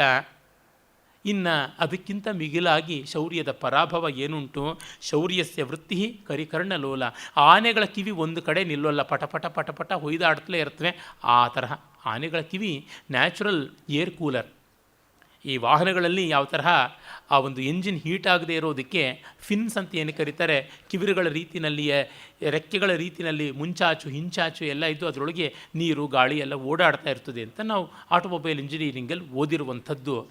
ಆನೆಗಳು ತಮ್ಮ ಕಿವಿಯಲ್ಲಿ ರಕ್ತ ಪ್ರಸರಣವನ್ನು ಹಾಗೆ ಮಾಡಿಕೊಂಡು ರಕ್ತ ಪ್ರಸರಣದ ಅತಿಶಾಖವನ್ನು ಗಾಳಿಗೆ ಒಡ್ಡಿಕೊಂಡು ತನ್ನ ಮೂಲಕ ತಂಪು ಮಾಡಿಕೊಳ್ತಾ ಇರ್ತವೆ. ಕಿವಿಯಲ್ಲಿ ಅನೇಕ ಶತಸಹಸ್ರಾತ್ಮಕವಾದ ಸಣ್ಣ ಸಣ್ಣ ರಕ್ತನಾಳಗಳು ವಿಪುಲವಾಗಿವೆ ಅಂತ ಅನ್ನೋದು ವಿಜ್ಞಾನ ಹೇಳುತ್ತದೆ. ಆನೆಗಳ ಕಿವಿ ಓಡಾಟಕ್ಕೆ ಅದರದೇ ಆದ ಪ್ರಯೋಜನ ಇದೆ. ಆದರೆ ಅವುಗಳ ಚಾಂಚಲ್ಯ ಹೇಗೋ ಹಾಗೆ ಸಂಪತ್ತಿ, ಶೌರ್ಯ ಎಲ್ಲವೂ ಅಂತ ಹೇಳ್ತಾನೆ. ಆದ್ದರಿಂದ ಬೇರು ಶೂರತ್ವ ಮಾಯಾತಿ ಶೂರೋಪ್ಯಾಯಾತಿ ಭೀರುತಾಂ ನಕ್ವಚಿತ್ ಚಪಲಸ್ಯಾಸ್ಯ ಶೌರ್ಯಸ್ಯ ನಿಯತಾ ಸ್ಥಿತಿ. ಒಮ್ಮೊಮ್ಮೆ ಹೇಡಿಯೂ ಪರಾಕ್ರಮಿಯಾಗ್ತಾನೆ, ಇನ್ನೊಮ್ಮೆ ಮಹಾಪರಾಕ್ರಮಿಯೂ ಹಂದೆಯಾಗ್ತಾನೆ, ಹೇಡಿಯಾಗ್ತಾನೆ. ಅದರಿಂದ ಕಲಿತನಕ್ಕೆ ಹೇಡಿತನಕ್ಕೆ ಎಷ್ಟೋ ಬಾರಿ ವ್ಯತ್ಯಾಸ ಗೊತ್ತಾಗೋದಿಲ್ಲ. ಇದನ್ನು ನೆಚ್ಚಿಕೊಳ್ಳಬಾರದು. ಬಾಣಸ್ತ್ರ್ಯಕ್ಷೇಣ ಕಂಸಾರಿ ಚಕ್ರಧಾರ ಪಥಾತಿಥಿ ಚಕ್ರಧಾರ ಪಥಾತಿಥಿ ಆಜನ್ಮ ಭಕ್ತಿ ಪ್ರಣಯೇ ರಕ್ಷಣಾರ್ಹೋ ನ ರಕ್ಷಿತಃ ವೇಗಾಪ್ತೆ ಕಾಲಯವನೆ ಮುಚುಕುಂದಂ ಅಶಿಶ್ರಿಯತ್ ಶೌರ್ಯ ಶಯನ ಪರ್ಯಂಕ ತಲ ಸಂಕುಚಿತಾಕೃತಿ. ಇನ್ನು ಬಾಣ ಶಿವನ ಮೂಲಕವಾಗಿ ಅಮೇಯವಾದ ವರವನ್ನು ಪಡ್ಕೊಂಡ, 1000 ತೋಳುಗಳ ತೀಟೆಯನ್ನು ತೀರಿಸಿಕೊಳ್ಳೋದಕ್ಕೆ ಶಿವನೇ ಬರಬೇಕು ಅಂದ. ವಿಷ್ಣುವಿನ ಕೈನಲ್ಲಿ ನಿನಗಾಗುತ್ತದೆ ಶಾಸ್ತಿ ಅಂತಂದ. ಕೃಷ್ಣ ಹಾಗೆ ಬಂದ, ಕಂಸಾದಿಗಳನ್ನು ಧ್ವಂಸ ಮಾಡಿದ. ಇನ್ನು ಕಾಲಯವನ ಕೃಷ್ಣನನ್ನು ಬೆನ್ನಟ್ಟಿಕೊಂಡು ಬಂದಾಗ ಅವನೂ ಕೂಡ ತನ್ನ ಆ ಪುರುಷೋತ್ತಮದ ಶರೀರವನ್ನು ಮುಚುಕುಂದನ ದೇಹಾಕೃತಿಯಂತೆ ಹಾಸಿಗೆ ಒಳಗೆ ಮುದುಡಿಸಿಕೊಂಡು ಮುಚುಕುಂದನ ಕೈಯಿಂದ ಕಾಲಯವನನ್ನು ಸುಡಿಸಿ ಕೊಲ್ಲಿಸಬೇಕಾಯಿತು ಅಂತಂದರೆ ಹರಿಹರಾದಿಗಳಿಗೂ ಕೂಡ ಈ ಶೌರ್ಯ ವಿಲುಪ್ತವಾಗುವ ಸ್ಥಿತಿ ಉಂಟು. ಶಿಶುಪಾಲಸ್ಯ ಶಿರಶ್ಚಿನ್ನೇ ಚಕ್ರೇಣ ಚಕ್ರಿಣ ದೃಷ್ಟಿಕೃತ ನ ಚಾಪೇಶು ನೃಪೈಸ್ತತ್ಪಕ್ಷಪಾತಿಭಿ. ಇನ್ನು ಶಿಶುಪಾಲನ ಕೊರಳನ್ನು ಕೃಷ್ಣ ಕತ್ತರಿಸುವಾಗ ಅವನ ಪಕ್ಷಪಾತಿಗಳಾದ ರಾಜರು ಕತ್ತಿ ಹಿಡಿದರ ಪ್ರತಿವಾದ ಮಾಡಿದರ ಏನೂ ಇಲ್ಲ, ನಮ್ಮ ಕುತ್ತಿಗೆ ನಮ್ಮ ತಲೆ ಮೇಲೆ ಇದೆಯಲ್ಲ, ನಮ್ಮ ತಲೆ ನಮ್ಮ ಕುತ್ತಿಗೆ ಮೇಲೆ ಇದೆಯಲ್ಲ, ಅಷ್ಟು ಸಾಕು, ಇನ್ನೇನು ಬೇಡ ಅಂತ ತಲೆ ಮುಟ್ಟಿ ಮುಟ್ಟಿ ನೋಡ್ಕೊಳ್ತಾ ಇದ್ರು. ಇದು ಶೌರ್ಯದ ಸಂಗತಿ. ಭೀಮ ನಿಷ್ಪೀಯಮಾಣ ಅಸೃಗ್ದೃಷ್ಟ ದುರ್ಯೋಧನ ಅನುಜ ಅಶಸ್ತ್ರಾಭಿರಿವ ಸ್ತ್ರೀಭಿ ದ್ರೋಣಕರ್ಣ ಕೃಪಾದಿಭಿ. ಇನ್ನು ಭೀಮನ ಕೈಯಲ್ಲಿ ವಿಲುವಿಲಿಂತ ಒದ್ದಾಡಿ ಅದೆ ಸೀಳಿಸಲ್ಪಟ್ಟು ರಕ್ತಪಾನಕ್ಕೆ ಉದ್ಯತನಾದ ಅವನ ಒಂದು ರೌದ್ರ ಭಯಾನಕ ಶರೀರವನ್ನು ಕಂಡು ದುಶ್ಯಾಸನ ತನಗೆ ಯಾರಾದರೂ ರಕ್ಷಣೆಗೆ ಬರ್ತಾರ ಅಂತ ನೋಡಿದ್ರೆ ಹೆಂಗಳೆಯರ ಹಾಗೆ ಅಸ್ತ್ರಿಗಳಾಗಿದ್ದರೂ ಸ್ತ್ರೀಯರಾಗಿದ್ದಂಥವ್ರು, ಅಸ್ತ್ರಿ ಅಂದರೆ ಅಸ್ತ್ರವನ್ನು ಹೊಂದಿದವರು, ಹಾಗೆ ಸ್ತ್ರೀಯರಂತೆ ಇದ್ದಂಥ ದ್ರೋಣ, ಅರ್ಜುನ, ಶಲ್ಯ, ಸ್ವಯಂ ಅಣ್ಣ ದುರ್ಯೋಧನ ಎಲ್ಲರೂ ಇದ್ದರು. ಭೀಮ ಹೇಳ್ತಾನೆ, ಬನ್ನಿ ಬನ್ನಿ, ಯಾರು ಬದುಕಿಸ್ಕೊಳ್ತೀರೋ ಬದುಕಿಸ್ಕೊಳ್ಳಿ. ನೋಡ್ತಿದ್ದಂತೆ ಅವನಿಗೆ ಎದೆಯನ್ನು ಸೀಳಿ ಮೂಳೆನ ಮುರಿದು ರಕ್ತವನ್ನು ಬಿಸಿ ಬಿಸಿಯಾಗಿ ಕುಡಿತೀನಿ, ಕರಳನ್ನು ಸಿಗದು ಹಲ್ಲನ್ನು ಮುರಿದು ಏನೆಲ್ಲ ಮಾಡ್ತೀನಿ ಅಂತಂದ. ಹಾಗಾಗಿ ಯಾರು ಏನು ಮಾಡೋಕ್ಕಾಗಲಿಲ್ಲ. ನೋಡ್ತಾ ಸೈನಿಕರ ಕೈಯಿಂದ ಆಯುಧಗಳು ಜಾರಿ ಬಿದ್ದೋಯ್ತು ಅಂತ ಮಹಾಭಾರತದಲ್ಲಿ ಬರುತ್ತದೆ. ಆ ಒಂದು ಕ್ಷಣಕಾಲ ಉಭಯ ಪಕ್ಷಗಳಲ್ಲಿಯೂ ಒಂದು ರೀತಿಯಾಗಿ ಭಯಮೂರ್ಛೆ ಬಂದುಬಿಟ್ಟಿತ್ತು ಅಂತ. ಸ್ಫಾರಾಜಗರ ಸಮೃದ್ಧ ಭುಜದ್ವಂದ್ವೋ ವೃಕೋದರ ಜನನೀ ಕರುಣಾಕ್ರಂದ ನಿನಾದ ಮುಖರೋಭವತ್. ಇಂಥ ಭೀಮ ಇಡೀ ಕುರುಸೈನಿಯ 18 ಅಕ್ಷೋಹಿಣಿಯನ್ನು ತತ್ತರಗೊಳಿಸಿಬಿಟ್ಟ ತನ್ನ ಒಂದು ಆ ವಿಕ್ರಮದಿಂದ. ಇವನು ಶಾಪಗ್ರಸ್ತನಾಗಿ ಅಜಗರ ರೂಪದಿಂದ ಭೂಮಿಗೆ ಬಿದ್ದ ನಹುಶನ ಆ ಇಕ್ಕಟ್ಟಿಗೆ ಬಿಕ್ಕಟ್ಟಿಗೆ ಸಿಕ್ಕಾಕ್ಕೊಂಡು ಅಮಾ ಕಾಪಾಡು ಅಂತ ಬಾಯಿ ಬಡ್ಕೊಂಡ. ಅರಣ್ಯ ರೋದಿತ, ಅಕ್ಷರಾರ್ಥದಲ್ಲಿ ಕಾಡಲ್ಲಿ ಕೂಗಾಡ್ದ. ಅಣ್ಣ ಬಂದು ಚಿಂತನೆಯನ್ನು ಮಾಡಿ ಧರ್ಮರಾಜ ಈ ಸರ್ಪದ ಸುತ್ತಿನಿಂದ ಇವನನ್ನು ಬಿಡಿಸಬೇಕಾಯಿತು. ಅದರಿಂದ ಯಾರಿಗೆ ಪರಾಕ್ರಮ ಗಟ್ಟಿ ಉಂಟು ಅಂತ ಇಲ್ಲಿ ನೀವು ಗಮನಿಸಬೇಕಾದ್ದೇನೆಂದರೆ, ಇವನು ಶೈವ, ವೈಷ್ಣವ, ಪಾಂಡವ, ಕೌರವ, ರಾಮ, ಕೃಷ್ಣ ಅಂತ ಯಾರನ್ನೂ ಬಿಡದೆ ಎಲ್ಲರ ಹುಳುಕುಗಳನ್ನು ಎತ್ತಿ ತೋರಿಸಿದ್ದಾನೆ ಪುರಾಣಗಳಿಂದ. ಈ ವಿಷಯವನ್ನು ಕ್ಷೇಮೇಂದ್ರನಂಥ ಕವಿ ಮಾಡಬಲ್ಲ. ಮಧ್ವಾಚಾರ್ಯರು ಪಾಪ ಭೀಮನ ಕಾಪಾಡಿಕೊಳ್ಬೇಕು, ಹೀಗೆ ಬರೆಯಲಾರರು. ರಾಮಾನುಜಾಚಾರ್ಯರು ಲಕ್ಷ್ಮಣನ ಕಾಪಾಡಿಕೊಳ್ಬೇಕು, ಹೀಗೆ ಮಾಡಲಾರರು. ಇನ್ನು ಶೈವರು ಶಿವನನ್ನು ಕಾಪಾಡಿಕೊಳ್ಬೇಕು, ಹಾಗೆ ಮಾಡಲಾರರು. ಈ ಥರ ಇರುತ್ತೆ. ಕವಿಗೆ ಈ ರೀತಿಯಾದ ಯಾವ ಲಲಾಟ ಚಿಹ್ನೆಯನ್ನು ಕಾಪಾಡಿಕೊಳ್ಬೇಕಾಗಿಲ್ಲ. ಅದರಿಂದ ಅವನು ಲೀಲಾಜಾಲವಾಗಿ ವ್ಯಾಸ ವಾಲ್ಮೀಕಿಗಳು ಬರೆದದ್ದೇ ಉಂಟು, ಅದಕ್ಕೇನು ತಿಪ್ಪೆ ಸಾರಿಸಬೇಕಾಗಿಲ್ಲ, ನೇರವಾಗಿ ಹೇಳ್ತಾನೆ. ಎಷ್ಟು ಡ್ರೈವ್ ಹೋಮ್ ಹಿಸ್ ಪಾಯಿಂಟ್, ಅದನ್ನು ಕರೆಕ್ಟಾಗಿ ಮಾಡ್ತಾನೆ. ಹಾಗಾಗಿ ನಿಷ್ಕಾರಣ ನೃಶಂಸಸ್ಯ ಶೌರ್ಯಂ ಹಿಂಸತ್ವ ಮುಚ್ಯತೆ ಯಸ್ಸರ್ಪ ಇವ ಸನ್ನದ್ಧ ಪ್ರಾಣಬಾಧಾಯ ದೇಹಿನಾಂ. ಸುಮ್ಮನೆ ನಿಷ್ಕಾರಣವಾಗಿ ಕ್ರೂರಿಯಾಗತಕ್ಕಂಥವನ ಶೌರ್ಯ ಅಂತನ್ನಲ್ಲ, ಹಿಂಸೆ ಅಂತಂತಾರೆ ಅಂತ. ನೋಡಿ, ಹಿಂಸುಕ ಯಾರು, ಹಿಂಸ್ರಾಳು ಯಾರು ಮತ್ತು ಪರಾಕ್ರಮಿ ಯಾರು ಅಂತಂದರೆ, ಸಕಾರಣವಾಗಿ ಯಾವನು ತನ್ನ ಪ್ರತಾಪವನ್ನು ತೋರಿಸ್ತಾನೋ ಅವನು ಹೀರೋ ಅಂತ ಅನಿಸ್ಕೊಳ್ತಾನೆ. ನಿಷ್ಕಾರಣವಾಗಿ ಪ್ರತಾಪ ತೋರಿಸ್ತಕ್ಕಂಥವನು ಟೆರರಿಸ್ಟ್ ಅಂತ ಅನಿಸ್ಕೊಳ್ತಾನೆ ಎನ್ನುವ ಮಾತನ್ನು ಹೇಳ್ತಾನೆ. ಎಷ್ಟು ಚೆನ್ನಾಗಿ ಮೌಲ್ಯಗಳನ್ನು ಪೃಥಕ್ಕರಿಸಿ ತೋರಿಸುವ ಶಕ್ತಿ ಕ್ಷೇಮೇಂದ್ರಂದು. ಏತದೇವ ಪರಮಶೌರ್ಯಂ ಯತ್ಪರ ಪ್ರಾಣರಕ್ಷಣಂ ನಹಿ ಪ್ರಾಣಹರಶೂರ ಶೂರ ಪ್ರಾಣಪ್ರದೋರ್ಥಿತ. ಇದೇ ಶೌರ್ಯದ ಮಹಾಲಕ್ಷಣ. ಏನು? ಪರಪ್ರಾಣರಕ್ಷಣ. ಆರ್ತರನ್ನು, ಅಸಹಾಯಕರನ್ನು, ಭಯಾರ್ತರನ್ನು ಕಾಪಾಡುವುದೇ ಶೌರ್ಯದ ಲಕ್ಷಣ. ಯಾವ ಶೂರನೂ ಆಗಲೇ ಪ್ರಾಣಾಪಹರಣದಲ್ಲಿಯೇ ತನ್ನ ಶೌರ್ಯದ ಪರಾಕಾಷ್ಠೆ ಪರಮಾರ್ಥ ಇದೆ ಅಂತ ಅಂದುಕೊಳ್ಬಾರ್ದು. ಪ್ರಾಣ ಕೊಡುವುದೇ ಪ್ರಾಣ ತೆಗೆಯೋದಕ್ಕಿಂತ ತುಂಬ ದೊಡ್ಡದು ಅಂತಂತಾನೆ. ಯಾರೂ ಎಲ್ಲಿಯೂ ಮೆಚ್ಚಬೇಕಾದದ್ದು. ದಾನೇನ ಪಾಣಿಹಿ ನತು ಕಂಕಣೇನ ಅಂತೆಲ್ಲ ಭರ್ತೃಹರಿಯ ಮಾತು ಕೇಳಿದ್ದೀರಲ್ಲ, ಅದೇ ಥರವೇ ಅವನದೇ ಒಂದು ಮಾತು. ವಿದ್ಯಾ ವಿವಾದಾಯ ಧನಂ ಮದಾಯ ಶಕ್ತಿ ಪರೇಶಾಂ ಪರಿಪೀಡನಾಯ ಖಲಸ್ಯ ಸಾಧೋರ್ವಿಪರೀತಮೇತ ಜ್ಞಾನಾಯ ದಾನಾಯ ಚ ರಕ್ಷಣಾಯ ಅಂತ. ಪಾಪಿಗೆ ವಿದ್ಯೆ ಬಂದರೆ ವಿವಾದಕ್ಕೆ, ದುಡ್ಡು ಬಂದರೆ ಅಹಂಕಾರಕ್ಕೆ, ಬಲ ಬಂದರೆ ಪರಪೀಡೆಗೆ. ಆದರೆ ಪುಣ್ಯಾತ್ಮನಿಗೆ ವಿದ್ಯೆ ಬಂದರೆ ದಾನಕ್ಕೆ, ಧನ ಬಂದರೆ ದಾನಕ್ಕೆ, ಮತ್ತು ಬಲ ಬಂದರೆ ಇನ್ನೊಬ್ಬರ ಜೀವದಾನಕ್ಕೆ. ಹೀಗೆ ಎಲ್ಲವೂ ಕೂಡ ಪರಹಿತಕ್ಕಾಗಿ ಆಗುತ್ತದೆ. ಕಿಂ ಶೌರ್ಯೇಣ ಸರಾಗಸ್ಯ ಮದಕ್ಷೀಭಸ್ಯ ದಂತಿನಃ ಬಂಧಕೀ ಲಾಭ ಲೋಭೇನ ಯಕ್ಷಿಪತ್ಯವಟೇತನು. ಅಯ್ಯೋ, ಮದಿಸಿದ ಆನೆಗೆ ಎಷ್ಟು ಬಲ ಇದ್ದರೆ ಏನು, ಒಂದು ಹೆಣ್ಣಾಣೆ ಸುಳಿದು ಬಿಟ್ಟರೆ ಸಾಕು, ಅದು ಹಳ್ಳಕ್ಕೆ ಬೀಳುತ್ತೆ ಅಂತ ಖೆಡ್ಡ. ಹಾಗಾಗಿ ಮತ್ತರಾದವರ ಪರಾಕ್ರಮಕ್ಕೆ ಯಾವ ಬೆಲೆಯೂ ಇಲ್ಲ. ನ ಕಶ್ಚಿತ್ ಬುದ್ಧಿಹೀನಸ್ಯ ಶೌರ್ಯೇಣ ಕ್ರಿಯತೆ ಗುಣಃ ಪರ್ಜನ್ಯ ಗರ್ಜಿತಾಮರ್ಷಿ ಶೊಭ್ರೇ ಪತತಿ ಕೇಸರಿ. ಹಾಗೆ ವಿವೇಕವಿಲ್ಲದ ಬಲಕ್ಕೆ ಬೆಲೆಯೇ ಇಲ್ಲ. ಅಲ್ಲಿ ಗುಡುಗಿದರೆ ಸಾಕು, ಇಲ್ಲಿ ಸಿಂಹ ಗರ್ಜಿಸಿಕೊಂಡು ಎಗರಿ ಆಕಾಶಕ್ಕೆ ಬೀಳುತ್ತೆ, ಮತ್ತೆ ರಪ್ಪಂತ ಭೂಮಿ ಮೇಲೇ ಅಪ್ಪಳಿಸಿಕೊಂಡು ಬೀಳುತ್ತದೆ. ಹೀಗೆ ದೂರದಲ್ಲಿ ಎಲ್ಲೋ ಮುಗಿಲನ್ನು ನೋಡಿ ಊಳಿಡ್ತಕ್ಕಂಥ ನಾಯಿ, ತೋಳ ಕೂಗತಕ್ಕಂಥ ಗರ್ಜನೆ ಮಾಡುವಂಥ ಸಿಂಹ, ಈ ಥರದ ಪರಾಕ್ರಮ ಯಾತಕ್ಕೆ? ಸುಮ್ಮನೆ ಆಕಾಶ ನೋಡಿ ಮೈ ಪರಿಚಿಕೊಂಡ್ರು ಅಂತ. ಶೌರ್ಯ ವಿಕ್ರೀತ ಕಾಯಸ್ಯ ಸೇವಕಸ್ಯ ಕಿಮದ್ಭುತಂ ಮೇಷಸ್ಯೇವ ವಧೋ ಯಸ್ಯ ಸೂನಾ ಬದ್ಧಸ್ಯ ನಿಶ್ಚಿತ.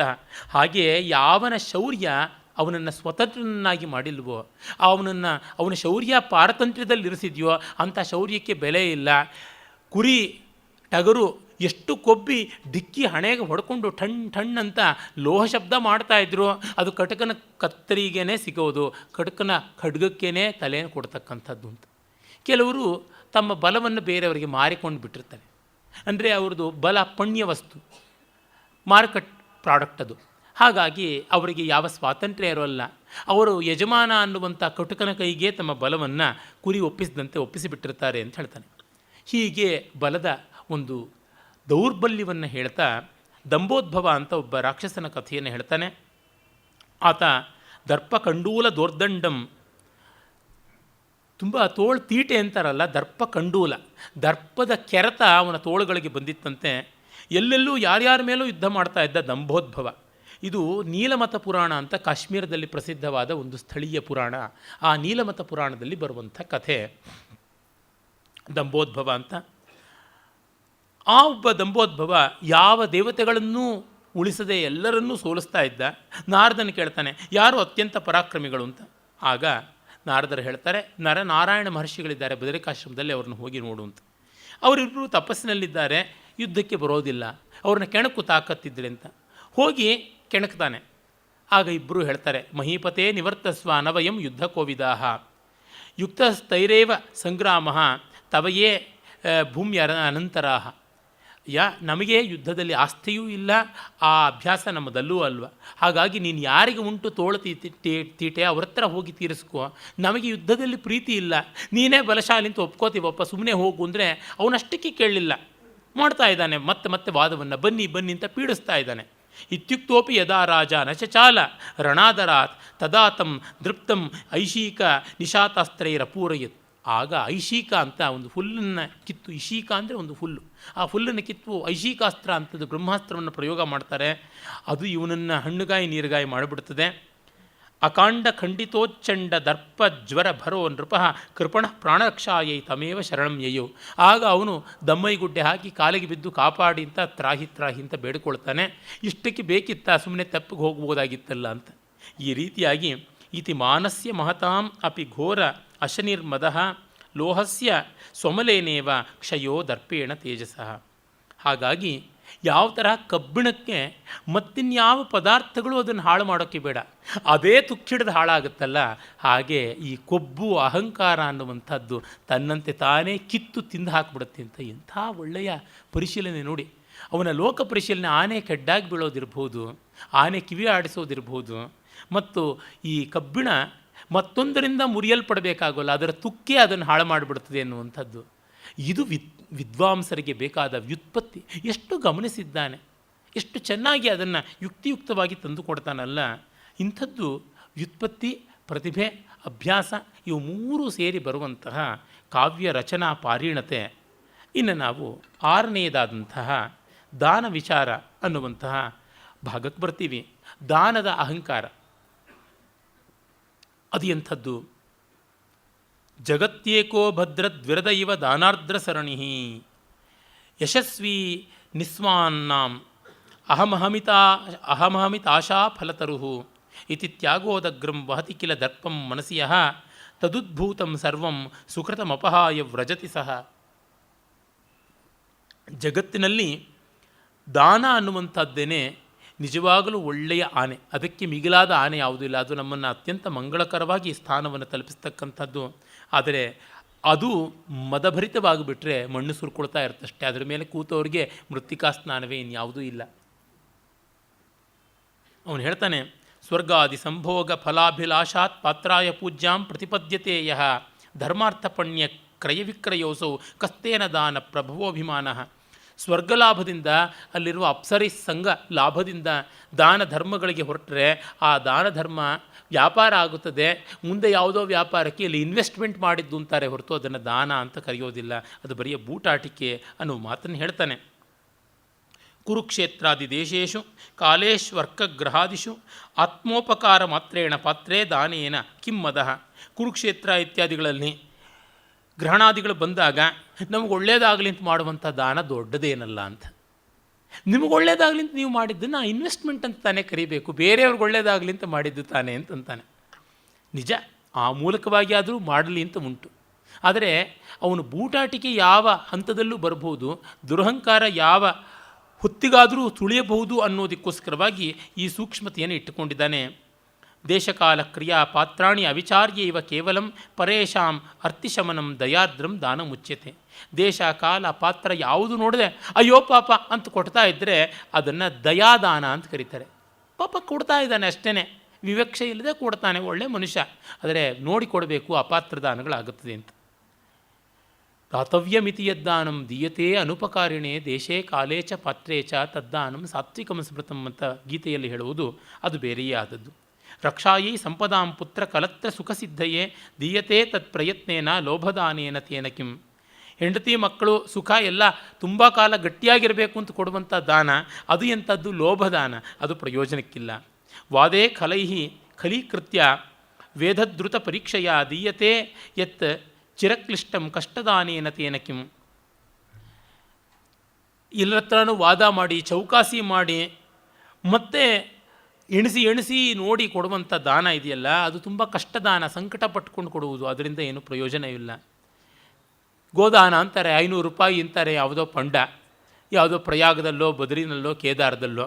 ಇಲ್ಲ 400 ರೂಪಾಯಿ ಕೊಡು ಅಂತ, 400 ರೂಪಾಯಿಗೆ ಸಗಣಿನೂ ಬರೋದಿಲ್ಲ ಈ ಕಾಲದಲ್ಲಿ, ಗೋದಾನ ಅಂತಂದುಬಿಡೋದು. ಈ ಥರ ಚೌಕಾಸಿ ಮಾಡುವಂಥದ್ದು. ಇಂಥ ಕಷ್ಟದಾನದಿಂದ, ಅನಿಷ್ಟದಾನದಿಂದ, ನಿಕೃಷ್ಟದಾನದಿಂದ ಏನು ಅಂತಾನೆ.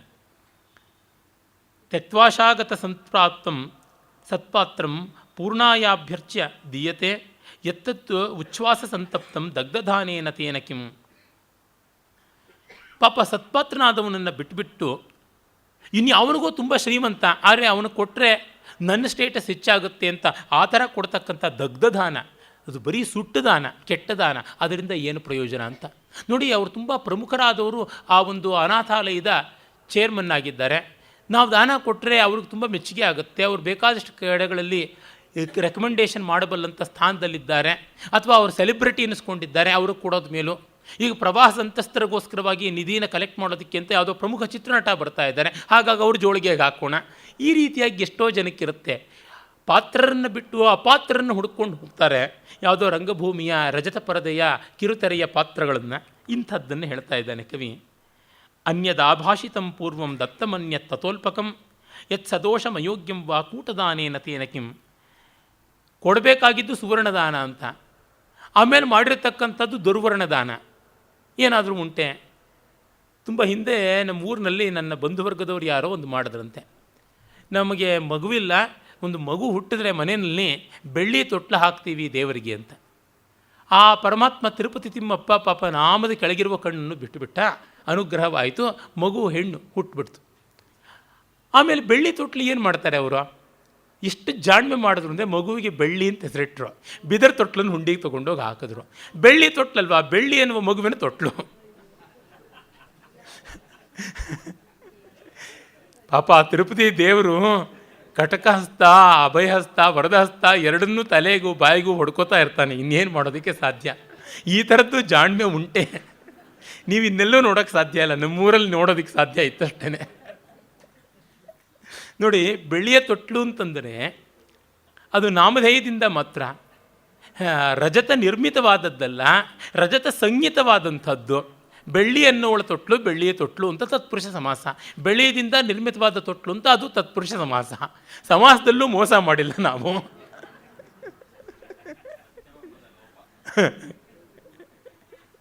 ಈ ರೀತಿಯಾದದ್ದು. ಚಿರಸೇವಾನುರೋಧೇನ ಲೋಭಕೃಚ್ರಾದ ಅನಿಚ್ಛಯ ಅಪ್ರಸಾದೇನ ಯದ್ದತ್ತಂ ಬಲದಾನೇನ ತೇನ ಕಿಂ. ತುಂಬ ಬೇರೆಯವರು ಒತ್ತಾಯ ಮಾಡಿ, ನೋಡಿ ದಾನ ಮಾಡದೇ ಇದ್ದರೆ ನಿಮಗೆ ಕೇಳಿದೆ ಅಂತ ಹೆದರಿಸಿ ಬೆದರಿಸಿ ಗನ್ ಪಾಯಿಂಟಲ್ಲಿ ತೊಗೊಂಡು ಕೊಡ್ತೀರೋ ಅಥವಾ ಕಿತ್ಕೋಬೇಕು ಅಂದರೆ ದಾನ ಅನ್ನೋ ರೂಪದಲ್ಲಾದರೂ ಹೋಗಲಿ ಅಂತ ಬಿಟ್ಟುಕೊಡ್ತಾರಲ್ಲ, ಅಂತಹ ಬಲಾತ್ಕಾರದಿಂದ ಬರುವಂಥ ದಾನದಿಂದ ಆಗುವಂಥದ್ದೇನು? ಯತ್ಪುಷ್ಪ ಧೂಪ ತಿಲಕ ಪ್ರತಿಪತ್ತಿ ಪ್ರದರ್ಶಿತಂ ದತ್ತಮತ್ಯಲ್ಪ ನಿಸ್ಸಾರಂ ದಂಭದಾನೇನ ತೇನ ಕಿಂ. ಇನ್ನು ಎಲ್ಲದಕ್ಕೂ ಇದ್ದೇ ಇದೆಯಲ್ಲ, ನೈವೇದ್ಯಾರ್ಥಂ ಅಕ್ಷತಾನ್ ಸಮರ್ಪಯಾಮಿ, ಸುವರ್ಣಪುಷ್ಪಾರ್ಥಂ ಅಕ್ಷತಾನ್ ಆರೋಪಯಾಮಿ, ಗಂಧಾರ್ಥಂ ಅಕ್ಷತಾನ್ ಆರೋಪಯಾಮಿ, ವಸ್ತ್ರಾರ್ಥಂ ಅಕ್ಷತಾನ್ ಆರೋಪಯಾಮಿ, ಅಥವಾ ಎಲ್ಲದಕ್ಕೂ ಪತ್ರಂ ಪುಷ್ಪಂ ಫಲಂ ತೋಯಂ ಅಂತ ಹೇಳ್ಬಿಟ್ಟು ಅಂದ್ಬಿಡೋದು. ಈ ತರಹ ನೆಪಮಾತ್ರದಿಂದ ಬೂಟಾಟಿಕೆ ಬಾಯಲ್ಲಿ ಗಜಾರೋಹಣಂ ಸಮರ್ಪಯಾಮಿ, ಅಶ್ವಾರೋಹಣಂ ಸಮರ್ಪಯಾಮಿ, ನಾಟ್ಯಂ ದರ್ಶಯಾಮಿ, ಗೀತಂ ಶ್ರಾವಯಾಮಿ, ಪುನಃ ಪೂಜೆಯಲ್ಲಿ ಎಲ್ಲ ಹೇಳ್ತಕ್ಕಂಥದ್ದು. ರತ್ನೈಃ ಕಲ್ಪಿತ ಮಾಸನಂ ಎಲ್ಲ ಮಾನಸದಲ್ಲಿ ಆಗ್ತಕ್ಕಂಥದ್ದು. ಈ ಥರದ ದಾನದಿಂದ ಏನು ಪ್ರಯೋಜನ? ದಂಭದಾನ ಪ್ರಭೂತ ಭಾರ ಸಂಭಾರಂ ರಾಜಚೌರ್ಯಾದಿ ವಿಪ್ಲವೇ ದತ್ವಾ ಯದೃಷ್ಟಮದೃಷ್ಟಂ ಶಲ್ಯದಾನೇನ ತೇನ ಕಿಂ. ರಾಜಚೌರ್ಯಾದಿ ವಿಪ್ಲವೇ, ಬೊಕ್ಕಸದಿಂದ ಕಿತ್ತುಕೊಂಡು ಅಗಸರವನ ಕತ್ತೆ ದೊಂಬರವನ ದಾನ ಅಂತ ಹದ್ದನ್ನು ಬಡಿದು ಹಾವನ್ನು ಬಡಿದು ಹದ್ದಿಗೆ ಹಾಕೋದು ಅಂತ ಗಾದೆ ಇದೆಯಲ್ಲ, ಆ ರೀತಿಯಾಗಿ ಮಾಡೋದ್ರಿಂದ ಏನು ಪ್ರಯೋಜನ? ಅನಾಸ್ವಾದ್ಯಂ ಅವಿಕ್ರೇಯಂ ಅನಾದೇಯಂ ಅನಿಪ್ಸಿತಂ ದತ್ತಂ ನಿರುಪಕಾರಂ ಯತ್ ವಂದ್ಯದಾನೇನ ತೇನ ಕಿಂ. ಇನ್ನು ಬಂಜೆ ದಾನ, ತಿನ್ನಲಾಗದಂಥ ತರಕಾರಿನ ದಾನ ಕೊಡೋದು, ಉಡಲಾಗದಂಥ ಪಂಚೆನ ದಾನ ಕೊಡೋದು. ಅದತ್ಲಾಗ ಟವಲಿಗೆ ದೊಡ್ಡದು, ಪಂಚೆಗೆ ಚಿಕ್ಕದು, ಕರ್ಚೀಫಿಗೆ ದೊಡ್ಡದು, ಟವಲಿಗೆ ಚಿಕ್ಕದು, ಈ ಥರದನ್ನು ಕೊಡೋದು. ಉಂಗುರ ಅಂತ ಕೊಟ್ಬಿಡೋದು, ಯಾವ ಎಳೆ ಮಗುಗೂ ಕೂಡ ಬೆರಳಿಗೆ ತೂರಬಾರದು, ಆ ಥರ ಕೊಟ್ಬಿಡ್ತಕ್ಕಂಥದ್ದು, ಈ ರೀತಿಯಾಗಿ ಮಾಡುವಂಥದ್ದು. ಹೀಗೆ ಎಷ್ಟೋ ಬಾರಿ ಕೊಡೋದಕ್ಕೆ ರಜತ ಪಾತ್ರ ಅಂತ ಕೊಟ್ಬಿಡ್ತಾರೆ. ಅದರೊಳಗಡೆಗೆ ನೀವೊಂದು ಉದ್ರಣೆ ಕೂಡ ಮಾಡಿಸ್ಕೊಳಕ್ಕಾಗೋದಿಲ್ಲ, ಆ ಥರ ಇಟ್ಬಿಟ್ಟಿರುತ್ತೆ. ಅಂಥದ್ದು ಯಾತಕ್ಕೆ? ಒಂದು ಅವಕಾಶ, ಒಂದು ವ್ಯವಸ್ಥೆ ಇರಬೇಕಲ್ಲ. ಆ ರೀತಿಯಾಗಿ ಎಷ್ಟೋ ಬಾರಿ ಕೆಲವು ಕಡೆ ಊಟ ಮಾಡಿದ ಮೇಲಿಂದ ಮನೆಗೆ ಹೋಗಿ ಮತ್ತೆ ಊಟ ಮಾಡೋ ಥರ ಆಗುತ್ತೆ ಅಂತಂತಾರೆ, ಅನ್ನದಾನ ಆ ರೀತಿಯಾದದ್ದು. ಹಾಗೆಲ್ಲ ಅಲ್ಲ.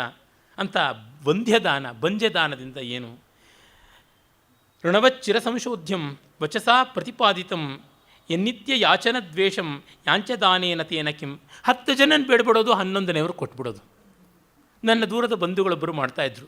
ನಾವು ತಿರುಪತಿಗೆ ಹೋಗ್ತಾ ಇದ್ದೀವಿ, ಹುಂಡಿಗೆ ನೀವೇನಾದ್ರು ಹಾಕಬೇಕಾಗಿದೆಯಾ, ದೇವರಿಗೆ ಏನಾದ್ರು ಸಲ್ಲಿಸಬೇಕಾಗಿದೆಯಾ, ಮುಡುಪು ಗಿಡುಪು ಅಂತ ಎಲ್ಲರನ್ನೂ ಕೇಳ್ಕೊಂಡು ಬರೋದು. ಅವರೆಲ್ಲ ಕೊಟ್ಟಿದ್ದ ದುಡ್ಡಲ್ಲಿ ಅವರು ಒಂದು ಸೇವೆ ಮಾಡಿಸ್ಬಿಡೋದು ದೇವರಿಗೆ. ಆ ಸೇವೆಯಲ್ಲಿ ದೇವರನ್ನು ಚೆನ್ನಾಗಿ ನೋಡ್ಬಿಡೋದು, ಪ್ರಸಾದನ ತಿಂದುಬಿಡೋದು. ಅಂದರೆ ಏನವರು ದೇವ್ರ ದುಡ್ಡು ತಾನೇ, ನಾವೇನು ತಿಂದ್ವಾ? ದೇವರಿಗೆ ತಾನೇ ಕೊಟ್ಟಿದ್ದು. ಅವರು ಕೊಟ್ಟಿದ್ದನ್ನು ಹುಂಡಿಗೆ ಹಾಕಬೇಕು, ಇವರು ಸೇವೆಗೆ ಬಳಸ್ಕೊಂಡ್ರೆ ಅದು ಹೇಗೆ ಯುಕ್ತ? ಈ ರೀತಿಯಾದಂಥದ್ದು ಇದು ಬಹಳ ಜಾಣ್ಮೆಯಿಂದ ಮಾಡಿರುವಂಥದ್ದು. ಈ ಥರದ ದಾನಗಳಿಂದ ಏನು ಪ್ರಯೋಜನ? ಏಕಸ್ಮೈ ಪೂರ್ಣಮನ್ಯಸ್ಮೈ ಕೃಶಂ ತುಲ್ಯ ಗುಣೋದಯೇ ಭೇದಾತ್ಯದರ್ಪಿತಂ ರಾಗದ್ವೇಷದಾನೇನ ತೇನ ಕಿಂ. ಒಂದೇ ಅರ್ಹತೆ ಇದ್ದವರಿಗೆ, ಒಂದೇ ವಿಧಿಯಾಗಿ ದಾನ ಕೊಡಬೇಕಾದವರಿಗೆ ಒಬ್ಬರಿಗೊಂದು ಇನ್ನೊಬ್ಬರಿಗೆ ಇನ್ನೊಂದು ಕೊಡೋದು, ಅದು ಯಾವುದೋ ಒಂದು ರೀತಿಯಾಗಿ ಅಳಿಯನಿಗಿಂತ ಶ್ರೇಷ್ಠನಾದ ಬ್ರಾಹ್ಮಣ ಇಲ್ಲ, ಮಗಳಿಗಿಂತ ಶ್ರೇಷ್ಠಳಾದ ಮುತ್ತೈದೆ ಇಲ್ಲ ಅನ್ನೋದು. ಅಳಿಯನಿಗೆ ಮಗಳಿಗೆ ಕೊಟ್ಟರೆ ಯಾವ ಊರು ಸೀಮೆ ದಾನ? ಈ ಥರ ಮಾಡುವಂಥದ್ದು, ಪಂಕ್ತಿ ಭೇದ ಮಾಡುವಂತೆ ದಾನ ಮಾಡುವುದು. ಋಣದೈ ಸ್ವಜನೈ ಪುತ್ರೈ ಲಬ್ಧಕ್ಷಾಮ ಪ್ರತಿಗ್ರಹ ನಿತ್ಯ ಮಾಯಾಸ್ಯತೆ ಏನ ಕಲಿದಾನೇನ ತೇನ ಕಿಂ.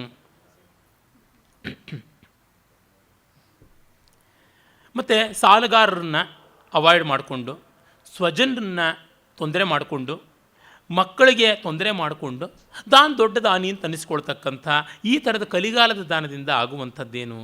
ನ ಪರಸ್ಯಾರ್ಥಿ ಶಮನಂ ನಾತ್ಮನಃ ಪುಣ್ಯ ಕಾರಣಂ ದತ್ತಾಲ್ಪ ಮೂಲ್ಯೇನಾಪ್ತಂ ಯತ್ ಸ್ವಲ್ಪ ದಾನೇನ ತೇನ ಕಿಂ. ಅಂಗಳ ಆರಲಿಲ್ಲ, ಆತ್ಮ ತಣೀಲಿಲ್ಲ ಅನ್ನುವಂಥ ಸಣ್ಣ ಪುಟ್ಟ ದಾನದಿಂದ ಏನು ಪ್ರಯೋಜನ? ಅಂದರೆ ಕೊಡುವಂಥದ್ದನ್ನು ಯುಕ್ತವಾದ ರೀತಿಯಲ್ಲಿ ಕೊಡಬೇಕು ಅನ್ನುವಂಥದ್ದು. ತಮಿಳುನಾಡಿನ ಅಯ್ಯರ್ಗಳು ಬಾಗಿನ ಕೊಡೋದು, ದಾನ ಕೊಡೋದು ಇತ್ಯಾದಿಗಳಲ್ಲಿ ಕುಪ್ರಸಿದ್ಧರಾದವರು. ಅಬ್ಬಬ್ಬಬ್ಬ ತುಂಬ. ಮತ್ತು ವೈಶ್ಯವರ್ಗದಲ್ಲೂ ಕೆಲವರು ತುಂಬ ದಾನ ಮಾಡೋರು ಇದ್ದಾರೆ, ಕೆಲವರು ಬಹಳ ಕ್ಷುದ್ರವಾದ ರೀತಿಯಲ್ಲಿ ಮಾಡೋರು ಇದ್ದಾರೆ. ಅದನ್ನು ನೋಡಿದ್ದೀನಿ ನಾನು. ಬೇಕಾದಂತೆ ಆಂಧ್ರ ಪ್ರದೇಶದಲ್ಲಿ, ತಮಿಳುನಾಡಲ್ಲಿ ಇವರುಗಳೆಲ್ಲರನ್ನೂ ನೋಡಿದ್ದೀನಿ. ತಮಿಳುನಾಡಿನ ಅಯ್ಯರುಗಳು ಉದ್ದಿನ ವಡೆಯನ್ನು ಮಾಡೋದನ್ನು ನೀವು ನೋಡಬೇಕು. ಆ ಉದ್ದಿನ ವಡೆಗೆ ಅವರೊಂದು ಮೈಕ್ರೋಸ್ಕೋಪನ್ನು ಜೊತೆಗೆ ಕೊಡಬೇಕು, ಮ್ಯಾಗ್ನಿಫಿಕೇಷನ್ ಗ್ಲಾಸನ್ನು ಕೊಡಬೇಕು. ಅದರೊಳಗೆ ರಂಧ್ರ ಹೇಗೆ ಕೊರೆದಿರ್ತಾರೆ ಅಂದರೆ ಕರಿಮಣಿಯೊಳಗೆ ತೂತು ಮಾಡಿದಂತೆ ಇರುತ್ತೆ. ಹರಪ್ಪ ಮೊಹಂಜೊದಾರೋದಲ್ಲೆಲ್ಲನೂ ಒಂದು ಅಂಗಲಕ್ಕೆ 200 ಮಣಿಗಳನ್ನು ಪೋಣಿಸುವಷ್ಟು ತೆಳ್ಳಗಿರ್ತಕ್ಕಂಥ ಮಣಿಗಳನ್ನು, ಸೂಕ್ಷ್ಮದರ್ಶಕದಲ್ಲಿ ನೋಡಬೇಕಾದ ರಂಧ್ರಗಳನ್ನು ಅಂತ ಆ ಥರದ ಬಿಲ್ಲೆಗಳನ್ನು, ಅವುಗಳನ್ನು ಉದ್ದಿನ ವಡೆ ಅಂತ ಮಾಡುವುದುಂಟು. ಅದನ್ನು 1-2 ಮುತ್ತೈದರಿಗೆ ತಾಂಬೂಲದಲ್ಲಿ ಇಟ್ಟುಕೊಟ್ಬಿಡೋದು. மாமி வடா வந்து நெய்யிலே நான் பொறிச்சி கொடுத்தே, ரொம்ப நல்லதாச்சோ, ரொம்ப ವಸ್ತಿಯಾಚೆ, ரொம்ப ಪ್ರಮಾದ ಆಚೆ ಇಲ್ಲಿಯೋ ಅಂತನ್ನುವಂಥದ್ದು. ಹೀಗೆಲ್ಲ ಬಹಳ ನೋಡಿರುವಂಥದ್ದು. ಮುಂದು ಮನೆ ಇಂಟ್ಯ ಆವುಕು ಪೆಟ್ಟು ಆವು ತಿನ್ನకపోతే ಅಯ್ಯವಾರಿಗೆ ಇಚ್ಛೆಯಿ ಅಂತನ್ನುವಂಥದ್ದು. ಈ ಥರದ್ದೆಲ್ಲ ಉಂಟಲ್ವಾ? ಇದು ಬೇಡ ಅಂತ ಕ್ಷೇಮೇಂದ್ರ ಹೇಳ್ತಾನೆ. ದುರ್ಗ್ರಹೇಶು ವಿರುದ್ಧೇಶು ದಶಾಪಾಕೇತಿ ದಾರುಣೆ ದೀಯತೆ ದೋಷಶಾಂತ್ಯೈ ಯತ್ ಭಯದಾನೇನ ತೇನ ಕಿಂ. ಭಯ ಪಟ್ಕೊಂಡು ಏನೋ ಅಪಾಯ ಬಂದ್ಬಿಡುತ್ತೆ, ಇನ್ನು ಪ್ರಳಯ ಆಗಿಬಿಡುತ್ತೆ, ದುಡ್ಡು ಕಾಸು ಏನೂ ನಿಲ್ಲೋಲ್ಲ ಅಂತ ಹೇಳ್ಬಿಟ್ಟು ಕೊಟ್ಬಿಡೋದು. ಈ ಸೈಟನ್ನು ನೀನು ಯಾವನೋ ಇಲ್ಲಿಗಲ್ಲಾಗಿ ಎನ್ಕ್ರೋಚ್ ಮಾಡ್ಕೊಂಡು ಬಿಟ್ಟಿರ್ತಾನೆ, ಗುಡಿಸಲು ಹಾಕ್ಕೊಂಡು ಬಿಟ್ಟಿದ್ದಾನೆ, ಅವ್ನು ಎತ್ತಂಗಡಿ ಮಾಡ್ಸೋಕ್ಕೆ ನಮಗೆ ಆಗೋದಿಲ್ಲ, ಅದಕ್ಕೆ ಅದನ್ನು ಒಂದು ಅನಾಥಾಶ್ರಮಕ್ಕೋ ದೇವಸ್ಥಾನಕ್ಕೋ ಬರೆದು ಬಿಡೋದು, ಅವರು ಒದ್ದಾಡ್ಕೊಂಡು ಸಾಯಲಿ ಅಂತ ಮಾಡುವಂಥದ್ದು. ಈ ರೀತಿಯಾದ ಭಯದಾನೇನ ತೇನ ಕಿಂ. ಮುಮೂರ್ಷು ತ್ಯಕ್ತ ಸರ್ವಾಶಃ ಶಯನಸ್ಥೋ ದದಾತಿಯತ್ ಮೂರ್ಛಾಸ್ಥಾನೇನ ಮನಸ ಮೋಹದಾನೇನ ತೇನ ಕಿಂ. ಜ್ಞಾನಾಜ್ಞಾನ ಸ್ಥಿತಿಯಲ್ಲಿದ್ದಾಗ ಮೂರ್ಛೆ ಬಂದುಬಿಟ್ಟಿರುತ್ತೆ, ಸನ್ನಿ ಬಂದುಬಿಟ್ಟಿರುತ್ತೆ, ಆಲ್ಝೈಮರ್ಸ್ ಬಂದುಬಿಟ್ಟಿರುತ್ತೆ, ಆಗ ಇದಮ್ ನಮ್ಮಮ್ಮ ಅಂತ ಕೈಯಿಂದ ಬಿಡಿಸ್ಬಿಡೋದು. ಆ ಥರದ ದಾನ ಏನು? ತಾನು ಮಾಡಬೇಕು. ಸತ್ತ ಮೇಲೆ ಕಿವಿನಲ್ಲಿ ಅಷ್ಟಾಕ್ಷರಿ ಮಂತ್ರ ಹೇಳ್ತಕ್ಕಂಥದ್ದು, ಬಾಯಲ್ಲಿ ತುಳಸಿ ಗಂಗಾ ತೀರ್ಥ ಹಾಕುವಂಥದ್ದು, ಆ ರೀತಿಯಾಗಿ ಆಗುತ್ತದೆ. ದತ್ತಂ ಪ್ರಿಯ ವಿಯೋಗ ಉಗ್ರ ಶೋಕಶಲ್ಯಾರ್ಥ ಚೇತಸ ಯತ್ಪಶ್ಚಾತ್ ತಾಪಜನನಂ ಬಾಷ್ಪದಾನೇನ ತೇನ ಕಿಂ. ಈ ವೈರಾಗ್ಯ ಬಂದ್ಬಿಟ್ಟು ಯಾವುದು ಬೇಡ ಅನ್ನಿಸ್ದಾಗ ಎಲ್ಲ ಕೊಟ್ಬಿಡೋದು, ಅನುಭವಿಸ್ತಾ ಇರೋದು. ಚೆನ್ನಾಗಿ ಅನುಭವಿಸ್ಬಿಟ್ಟಿದ್ನು, ಅಯ್ಯೋ ಸಾಕಾಯಿತು, ಇದನ್ನಂತೂ ಇನ್ನೇನು ಮಾಡೋಕ್ಕಾಗೋಲ್ಲ. ಮಕ್ಕಳ ಕೈಯಲ್ಲಿ ಚೆನ್ನಾಗಿ ಟ್ರೈಸಿಕಲ್ಲಂತ ಉಳಿಸ್ಬಿಡೋದು. ಇನ್ನು ಮಕ್ಕಳು ಟ್ರೈಸಿಕಲ್ಗಿಂತ ಎತ್ತರವಾಗಿ ಬೆಳೆದು ಬಿಟ್ಟಿದ್ದಾರೆ ಅಂದರೆ ಅದನ್ನು ವಿಧಿವತ್ತಾಗಬೇಕಾದ್ರೆ ತ್ರಿಚಕ್ರ ಕಾಮ ಸಮರ್ಪಯಾಮಿ ಅಂತ ದಾನ ಮಾಡಿಬಿಡೋದು. ಆ ಥರದ್ರಿಂದ ಏನಾಗುವಂಥದ್ದು? ಪುರೋಹಿತಾಯ ಗುರವೇ ಶಾಂತಿ ಸ್ವಸ್ತಿ ವಿಧಾಯಿನೇ ದೀಯತೆ ಯತ್ ಪ್ರಸಂಗೇನ ಭೃತಿದಾನೇನ ತೇನ ಕಿಂ. ಪುರೋಹಿತನಿಗೋ ಗುರುವಿಗೋ ಅವನಿಗೆ ಕೊಡಬೇಕಾಗಿದ್ದ ದಕ್ಷಿಣೆಗೆ ಬದಲಾಗಿ ದಾನ ಕೊಟ್ಬಿಡೋದು, ಸಂಬಳಕ್ಕೆ ಬದಲಾಗಿ ದಾನ ಕೊಟ್ಬಿಡೋದು. ನೋಡಿ ಅವತ್ತು ನಿಮ್ಗೆ ಕೊಟ್ಟಿದ್ದಲ್ಲ ನಾನು 500 ರೂಪಾಯಿ ದಾನನ, ಅದಕ್ಕೆ ವಜಾ ಮಾಡ್ಕೊಂಡ್ಬಿಡಿ, ಈ ತಿಂಗಳ ಟ್ಯೂಷನ್ ಫೀಸು ಅಂತಂದುಬಿಡೋದು. ಈ ರೀತಿಯಾದ ಭೃತಿದಾನದಿಂದ ಆಗುವಂಥದ್ದೇನು? ಹೀಗಾಗಿ ಯತ್ಸಂತ್ಯಕ್ತ ಫಲಸ್ಪೃಹಂ ಯದುಚಿತಂ ಸರ್ವಸ್ವಭೂತಂಚ ಯತ್ ನಾನ್ಯಾಯೇನ ಯದರ್ಜಿತಂ ಪರಧನ ಸ್ಪರ್ಶೇನ ಶಪ್ತನ್ನ ಯತ್ ತತ್ವಾ ದುಃಖಶತಂ ನಯತ್ ಸ್ವವಚಸ ಪಶ್ಚಾನ್ನ ಯದ್ಗಣ್ಯತೆ ತದ್ದಾನಂ ಧನಬೀಜ ವಾಪ ನಿಪುಣಃ ಶೇಷಪ್ರಕಾರ ಕೃಷೇಹೇ. ಯಾವುದು ನಿಜವಾಗಿ ದಾನ? ಯತ್ ಸಂತ್ಯಕ್ತ ಫಲಸ್ಪೃಹಂ, ಫಲದ ಅಪೇಕ್ಷೆ ಬಿಟ್ಟಿರುವಂಥದ್ದು, ಸರ್ವಸ್ವಭೂತಂ, ನಮಗೆ ನಿಜವಾಗಿ ಅದು ಬೆಲೆ ಬಾಳುವಂಥದ್ದು ಅಂತ ಅನಿಸಿದ್ದು, ನ ಅನ್ಯಾಯೇನ ಅರ್ಜಿತಂ, ಅನ್ಯಾಯದಿಂದ ಸಂಪಾದಿಸದೇ ಇರೋದು, ಪರಧನ ಸ್ಪರ್ಶೇನ ಶಪ್ತಂನ ಯತ್, ಬೇರೆಯವರು ಎಂದೂ ಇದು ನನ್ನದು ನಂದು ಯಾಕೆ ನೀನು ಕೊಟ್ಟೆ ಅಂತ ಕ್ಲೈಮ್ ಮಾಡೋಕ್ಕಾಗದೇ ಇರುವಂಥದ್ದು, ಮತ್ತು ದತ್ವಾ ದುಃಖ ಶತಂನ ಯತ್, ಕೊಟ್ಟು ಕೆಟ್ಟೆ ನಾನು ಅಂತ ಎಂದೂ ಅನ್ನದೇ ಇರುವಂಥದ್ದು, ಸ್ವವಚಸ ಪಶ್ಚಾನ್ನ ಯದ್ಗಣ್ಯತೆ, ಮತ್ತು ಮಾತಿನಿಂದನೂ ನಾನು ಅವನು ಕೊಟ್ಟೆ ಅಂತ ಇನ್ನೊಬ್ಬರ ಹತ್ರ ಹೇಳ್ಕೊಳ್ಳದೇ ಇರುವಂಥದ್ದು, ತದ್ದಾನಂ, ಅದು ದಾನ. ಧನಬೀಜ ವಾಪ ನಿಪುಣಃ, ಅದು ನಮ್ಮ ಎಲ್ಲ ಅಭ್ಯುದಯದ ಮಹಾವೃಕ್ಷವನ್ನು ಬೆಳೆಸುವಂಥ ಬೀಜ, ಅದು ನಿಜವಾಗಿ ಸತ್ಕಾರ್ಯದ ಕೃಷಿ ಅಂತ ಹೇಳ್ಬಿಟ್ಟು ಅಂತಾನೆ. ಎಷ್ಟು ಒಳ್ಳೆಯ ಸಾವಯವ ರೂಪಕಾಲಂಕಾರವನ್ನು ಮಾಡಿದ್ದಾನೆ. ಪ್ರಾಪ್ತುಂ ಸ್ವರ್ಗವರಾಂಗನ ಸ್ತನತಟ ಸ್ಪರ್ಶಾತಿರಿಕ್ತಂ ಸುಖಂ ದತ್ತೋ ಮೇರುರಪಿ ಪ್ರಯಾತಿ ತುಣತಾಂ ಆತ್ಮೋಪಕಾರೇಚ್ಛೆಯ. ಸ್ವರ್ಗ ಬೇಕು, ರಂಭ ಉರ್ವಶಿಯರ ಸಂಘ ಬೇಕು ಅಂತ ಮೇರು ಪರ್ವತವನ್ನು ಕೊಟ್ಟರೂ ಅದು ಕಸ, ಹುಲ್ಲಿನ ಕಡ್ಡಿ ಆಗುತ್ತದೆ.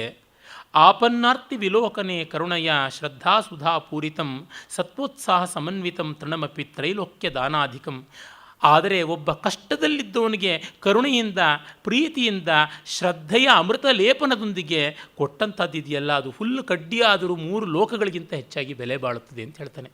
ಅಂದರೆ ಕಾಲದಲ್ಲಿ ರಿಕ್ವೈರ್ಮೆಂಟಿಗೆ ತಕ್ಕಂತೆ ಆ ಟೈಮ್ ನೀಡನ್ನು ನೋಡಿ ಕೊಡುವಂಥದ್ದು ತುಂಬ ಮುಖ್ಯ ಅಂತಾನೆ. ಈ ಒಂದೊಂದು ಮಾತನ್ನು ಕ್ಷೇಮೇಂದ್ರನದು ಒಪ್ಪುವಂಥ ರೀತಿಯಲ್ಲಿ ಅವನು ಬರೆದಿದ್ದಾನೆ. ಹೀಗೆ ಮಾಡಿ ಮಹಾಭಾರತದ ಅತ್ಯಂತ ಪ್ರಸಿದ್ಧವಾದ ಆ ಅಶ್ವಮೇಧ ಪರ್ವದಲ್ಲಿ ಬರುವ ನಕುಲೋಪಾಖ್ಯಾನವನ್ನು ತೆಗೆದುಕೊಳ್ತಾನೆ. ನೋಡಿ, ಅವನು ಪಾಂಡವ ಪಕ್ಷಪಾತಿಯಾದಂತಹ ವ್ಯಕ್ತಿನೇ, ಅಂದರೆ ಪಾಂಡವರ ಮೌಲ್ಯವನ್ನು ಗಮನಿಸಿಕೊಂಡಿದ್ದವನೇ.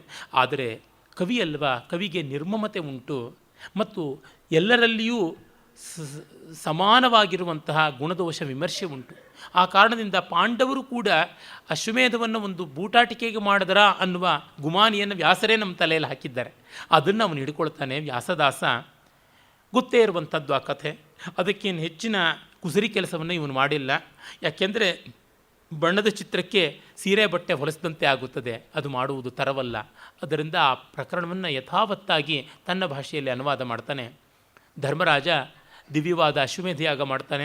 ಅದಕ್ಕೆ ಬೇಕಾಗಿರುವಂಥ ಸಂಭಾರ ಸಾಮಗ್ರಿಯೆಲ್ಲ ಹಿಂದೆ ಮರುತ್ತರಾಯನ ಯಾಗದ ಭಿಕ್ಷೆಯನ್ನು, ಯಾಗ ದಕ್ಷಿಣೆಯನ್ನು ಹೊರಲಾಗದೆ ಹಿಮಾಲಯ ಪ್ರಾಂತದಲ್ಲಿ ಬಿಟ್ಟು ಹೋದಂಥ ಋತ್ವಿಜರ ಆ ಧನ ಅದಷ್ಟು ರಾಜನಿಗೆ ಸಲ್ಲುತ್ತದೆ ಅಂತ ತಿಳ್ಕೊಂಡು ಯಾವುದೋ ಕಾಲದಲ್ಲಿ ಕಲ್ಪಾಂತರದಲ್ಲಿ ಮಾಡಿದ್ದನ್ನು ಅವನು ತೆಗೆದುಕೊಂಡು ಬರ್ತಾನೆ. ಭವ್ಯವಾದ ರೀತಿಯಲ್ಲಿ ಯಜ್ಞ ಮಾಡಿ ಮುಗಿಸ್ತಾನೆ. ಒಂದು 10,000 ಜನ ಊಟ ಮಾಡ್ತಾ ಇದ್ದಂತೆ ಒಂದು ಶಂಖ ಘೋಷವಾಗ್ತಾ ಇರುತ್ತೆ. ಆ ಥರ ಮತ್ತೆ ಮತ್ತೆ ಶಂಖಧ್ವನಿ ಕೇಳಿಸ್ತಾ ಇರ್ತದೆ. ಆಗ ಮುಂಭಾಗ ಎಲ್ಲ ಬಂಗಾರದ ಬಣ್ಣವಾಗಿರುವಂತಹ, ಕೆಲವೊಂದು ರೀತಿಯಲ್ಲಿ ಬಲಗಡೆ ಬಂಗಾರವಾಗಿರುವಂಥ ಒಂದು ಮುಂಗುಸಿ ಬರುತ್ತದೆ. ಒಂದು ಆ ಎಲ್ಲ ಊಟದ ಎಂಜಲೆಲೆಗಳಲ್ಲಿ, ಹೋಮದ ಒಂದು ಆಹುತಿ ಕೊಟ್ಟ ಜಾಗದಲ್ಲಿ, ಅಭಿಶೇಷ ಬಿದ್ದ ಜಾಗದಲ್ಲಿ ಎಲ್ಲ ಕಡೆಯಲ್ಲೂ ಹೊರಳಾಡ್ತಾ ಮತ್ತು ಮೈಯನ್ನು ನೋಡ್ಕೊಳ್ತಾ ಇರುತ್ತೆ. ಅದರದ್ದು ಮೈ ಏನು ಬಂಗಾರವಾಗೋಲ್ಲ. ಯಾಕೆ ಹೀಗೆ ಮಾಡ್ತಾ ಇದೆ ಅಂತ ಕೇಳಿದಾಗ ಅದು ಹೇಳುತ್ತದೆ, ನಾನು ಹಿಂದೆ ಸತ್ತುಪ್ರಸ್ಥ ಅಂತ ಒಬ್ಬ ಬ್ರಾಹ್ಮಣ, ಅವನು ಅಹನ್ಯಹನಿ ಕಾಲಕ್ಷೇಪ ಮಾಡ್ತಕ್ಕಂಥ ಯಾಯಾವರೀಯ, ಅದನ್ನು ಉಂಚವೃತ್ತಿ, ಶಿಲೋಂಚವೃತ್ತಿ ಅಂತ ಕೂಡ ಕರೀತಾರೆ. ಅಂದರೆ ಆಯಾ ದಿನಕ್ಕೆ ಬೇಕಾದ ಧಾನ್ಯವನ್ನು ಹೊಲ ಗದ್ದೆಗಳಲ್ಲಿ ಬಿದ್ದ ಕಾಳುಗಳಿಂದ ಪಡ್ಕೊಳ್ತಕ್ಕಂಥದ್ದು, ಅವುಗಳನ್ನು ಹುರಿದು ಹಿಟ್ಟು ಮಾಡಿಕೊಂಡು ಅರಳು ಮಾಡಿಕೊಂಡು ತಿನ್ನುವಂಥದ್ದು. ಗಂಡ ಹೆಂಡತಿ ಮಗ ಸೊಸೆ ಇಷ್ಟು ಜನ ಇದ್ದದ್ದು. ಆಗ ಯಾವನೋ ಒಬ್ಬ ಪಾಪ ಉಪವಾಸ ಕೃಷನಾಗಿ ಬರ್ತಾನೆ. ಬಂದಾಗ ತನ್ನ ಹೆಂಡತಿಯ ಮಗನ ಸೊಸೆಯ ಎಲ್ಲ ಪಾಲನ್ನು ಕೊಟ್ಟು, ಅದು ಬರಗಾಲದ ತುಂಬ ದುರ್ಭಿಕ್ಷದ ಹೊತ್ತು, ಆಗಲೂ ಕೊಟ್ಟು ಅವನಿಗೆ ಕ್ಷುದ್ಬಾಧೆಯ ಶಾಂತಿ ಮಾಡ್ತಾನೆ. ಇವನು ಮಾತ್ರ ಒಂದು ಸ್ವಲ್ಪವೂ ಕಸಿವಿಸಿ ಪಟ್ಟುಕೊಳ್ಳೋದಿಲ್ಲ. ಸತ್ವೋತ್ಸಾಹಯುತಸ್ತಸ್ಥೌ ಕ್ಲಾಂತೋಪಿ ನಿಶಿ ನಿರ್ವ್ಯಯ. ರಾತ್ರಿ ಕೂಡ ತನಗೆ ಬಳಲಿಕೆ ಆದರೂ ಅಯ್ಯೋ ಅವನು ಕೊಟ್ಬಿಟ್ನಲ್ಲ, ಹೊಟ್ಟೆ ಹರಟೆ ಆಗ್ತಾ ಇದೆ ಅಂತ ಹೀಗೆಲ್ಲ ಅಂದುಕೊಳ್ಳಲಿಲ್ಲ. ಆ ಭಿಕ್ಷುಕ ತಿಂದ ಜಾಗದಲ್ಲಿ ನಾನು ಆಕಸ್ಮಿಕವಾಗಿ ಬಂದು ಹೊರಳಾಡಿದ್ದರಿಂದ ಅರ್ಧ ಭಾಗ ಬಂಗಾರಕ್ಕೆ ಬಂತು. ಆ ಹೊತ್ತಿನಿಂದಲೂ ನಾನು ಓಡಾಡ್ತಲೇ ಇದ್ದೀನಿ. ಇದು ಕೃತಿಯುಗದಲ್ಲಾದದ್ದು. ಎಲ್ಲೆಲ್ಲಿ ಪುಣ್ಯಕಾರ್ಯ ಆದಾಗಲೂ ಇನ್ನು ಅರ್ಧ ಮೈ ಬಂಗಾರವಾದೀತ ಅಂತ ಎಲ್ಲಿಯೂ ಆಗಲಿಲ್ಲ. ಚರ್ಮ ಸುಲಿದು ಬರೋದೊಂದು ಬಾಕಿ. ಇಲ್ಲಿ ಬೂದಿನಲ್ಲಿ ಹೊರಳಾಡಿದ್ದಷ್ಟೇ ಬಂದದ್ದು, ಇನ್ಯಾವುದೂ ಇಲ್ಲ. ಪ್ರಾಪ್ತಸ್ತತ್ ಪರ್ಣಕುಟಿಕಾಂ ಉತ್ಕೃಷ್ಟ ಉಚ್ಛಿಷ್ಟ ವರ್ತಿನೀಂ ತತ್ರಾಚಮನತೋ ಯೇನ ಸ್ಪೃಷ್ಟ ಮಾತ್ರಸ್ಯ ಮೇ ನೃಪ ಪಶ್ಯ ಮೇ ದಕ್ಷಿಣಂ ಪಾರ್ಶ್ವಂ ಜಾತಂ ಹೇಮಮಯಚ್ಛವಿ. ಏನು ಮಾಡೋದು? ರತ್ನ ಕಾಂಚನ ಪಾತ್ರಾಂಬು ಸಿಕ್ತಸ್ಯ ಲುಟಿತಶ್ಚಿರಂ ಮಮ ಕಾಂತಿ ಲವೋಪ್ಯಂಗೆ ನ ಕಶ್ಚಿದಿಹ ದೃಶ್ಯತೆ. ಆ ಬ್ರಾಹ್ಮಣ ಹರಕೆ ಎಲೆಯಲ್ಲಿ ಕೊಟ್ಟಂತಹ ಆ ಅಲ್ಪಮಾತ್ರದ ಆಹಾರವನ್ನು ತಿಂದು ಬಿಟ್ಟ ಶೇಷದ ಮೇಲೆ ಹೊರಳಾಡಿದ್ದು ಹೀಗಾಯಿತು. ನೀನು ರತ್ನಖಚಿತವಾದ ಹೇಮಪಾತ್ರಗಳಲ್ಲಿ ಉಣಿಸಿದ ಈ ಭೋಜನದ ಮೇಲೆ ಷಡ್ರಸೋಪೇತವಾದಂತಹ ಭಕ್ಷ್ಯ ಭೋಜ್ಯ ಚೌಷ್ಯ ಲೇಹ್ಯ ಅನ್ನುವ ಚತುರ್ವಿಧಾನ ಪಾನೀಯಗಳು ಇವನ್ನೆಲ್ಲವನ್ನೂ ನಿಂತು ಹೊರಳಾಡಿದ್ರು ಏನೂ ಬರಲಿಲ್ಲ. ಸರ್ವಥಾ ಸತ್ವಶುದ್ಧಾಯ ದಾನಾಯ ಅತಿ ಲಘೀಯಸೆ ನಮೋ ಮಹಾಫಲಾಯೈವ ನ ಭೋಗಾಂಗ ಪ್ರಸಂಗಿನೇ. ಭೋಗಾಂಗ ಪ್ರಸಂಗಿಯಾದ ದಾನಕ್ಕೆ ಬೆಲೆ ಇಲ್ಲ. ತನ್ನ ಒಂದು ಎಕ್ಸಿಬಿಷನ್ ಅಂತನ್ನುವುದಕ್ಕೆ ಏನು ಬೆಲೆ ಇಲ್ಲ ಅನ್ನುವ ಮಾತನ್ನು ಹೇಳ್ತಾನೆ. ತುಂಬ ಸೊಗಸಾಗಿರುವಂಥ ತತ್ವವನ್ನು ನಮ್ಮ ಕವಿ ಕ್ಷೇಮೇಂದ್ರ ಇಲ್ಲಿ ಕೊಟ್ಟಿದ್ದಾನೆ. ಇದಾದ ಮೇಲೆ ಸಪ್ತಮ ವಿಚಾರ ತುಂಬ ಸುಂದರವಾದದ್ದು. ಅದು ತಪೋಮದ, ತಪಸ್ಸು ಅನ್ನುವಂಥ ದರ್ಪ ಏನಿದೆ ಅದನ್ನು ಕುರಿತು ಹೇಳ್ತಾನೆ. ತುಂಬ ಚೆನ್ನಾಗಿರುವ ಭಾಗ. ಇದನ್ನು ಸ್ಕಾಂದ ಪುರಾಣದ ಕಾಶಿಖಂಡದಲ್ಲಿ ಎಲ್ಲ ಬರುವಂತಹ ಆ ಒಂದು ಕಾಶಿಖಂಡ ಅಲ್ಲ, ದಾರುಕಾ ಖಂಡದಲ್ಲಿ ಬರುವಂಥ ಶಿವನ ಪಂಚವಿಂಶತಿ ಲೀಲೆಗಳಲ್ಲಿ ಒಂದಾದ ದಾರುಕಾವನ ಲೀಲೆಯಿಂದ ಆಯ್ದುಕೊಂಡಿದ್ದಾನೆ. ಆದರೆ ನಮ್ಮ ಕವಿ ಕ್ಷೇಮೇಂದ್ರನ ಔಚಿತ್ಯ ದೀಕ್ಷೆಯನ್ನು ಮಾತ್ರ ಮೆಚ್ಚಬೇಕು. ಪುರಾಣ ಕಥೆ ಒಂದು ಮಟ್ಟಕ್ಕೆ ಅನುಚಿತದ ಎಳೆಗಳನ್ನು ಸೇರಿಸಿಕೊಂಡಿದೆ, ಅಶ್ಲೀಲದ ಚೌಕಟ್ಟಿಗೆ ಹೊರಟೋಗುತ್ತೆ. ಆದರೆ ಇವನು ಅದನ್ನೆಲ್ಲವನ್ನು ಅಚ್ಚುಕಟ್ಟಾಗಿ ಬಿಟ್ಟಿದ್ದಾನೆ. ಇಂಥ ಒಂದು ವಿವೇಕ ಇವನಾದ ಮೇಲೆ ಹತ್ತತ್ರ 400-500 ವರ್ಷಗಳಾದ ಬಳಿಕ ಬಂದಂತಹ ಆಂಧ್ರದ ಮಹಾಕವಿ ಶ್ರೀನಾಥನಿಗೆ ಬರಲಿಲ್ಲ. ಅವನು ಇಷ್ಟ ದೈವ ಶಿವ. ಆದರೂ ಅವನು ಪುರಾಣವನ್ನು ಕುರುಡಾಗಿ ಇಟ್ಟುಕೊಂಡು ತನ್ನ ಹರವಿಲಾಸ ಅನ್ನೋ ಕಾವ್ಯದಲ್ಲಿ ಶಿವನಿಗೆ, ಋಷಿಗಳಿಗೆ, ಪುರಾಣಕ್ಕೆ ತನಗೆ ಎಲ್ಲ ಮಾನ ತೆಕ್ಕೊಂಡಿದ್ದಾನೆ. ನಮ್ಮಲ್ಲಿಯೂ ಬೇರೆ ಬೇರೆ ಪುರಾಣಾಂತರಗಳಲ್ಲಿ ಕನ್ನಡಗಳಲ್ಲಿ ಇದು ಕೂಡ ಕಾಣಿಸುತ್ತದೆ, ಆ ದಾರುಕಾವನ ಪ್ರಸಂಗ. ಆದರೆ ಕವಿ ಕ್ಷೇಮೇಂದ್ರ ಮಾತ್ರ ಬಹಳ ಸೊಗಸಾಗಿ ಮಾಡಿದ್ದಾನೆ. ತಪಸ್ಸು ತುಂಬ ದೊಡ್ಡ ಮೌಲ್ಯ.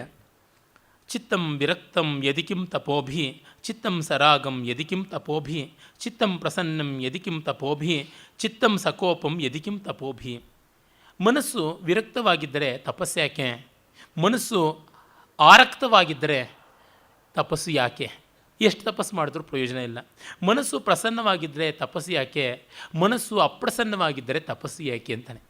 ಕಾಮಕ್ರೋಧವು ಅನಿರ್ಜಿತ್ಯ ಕಿಮರಣ್ಯೇ ಕರಿಷ್ಯತಿ ತಾವೇವ ನಿರ್ಜಿತವು ಹಂತ ಕಿಮರಣ್ಯೇ ಕರಿಷ್ಯತಿ.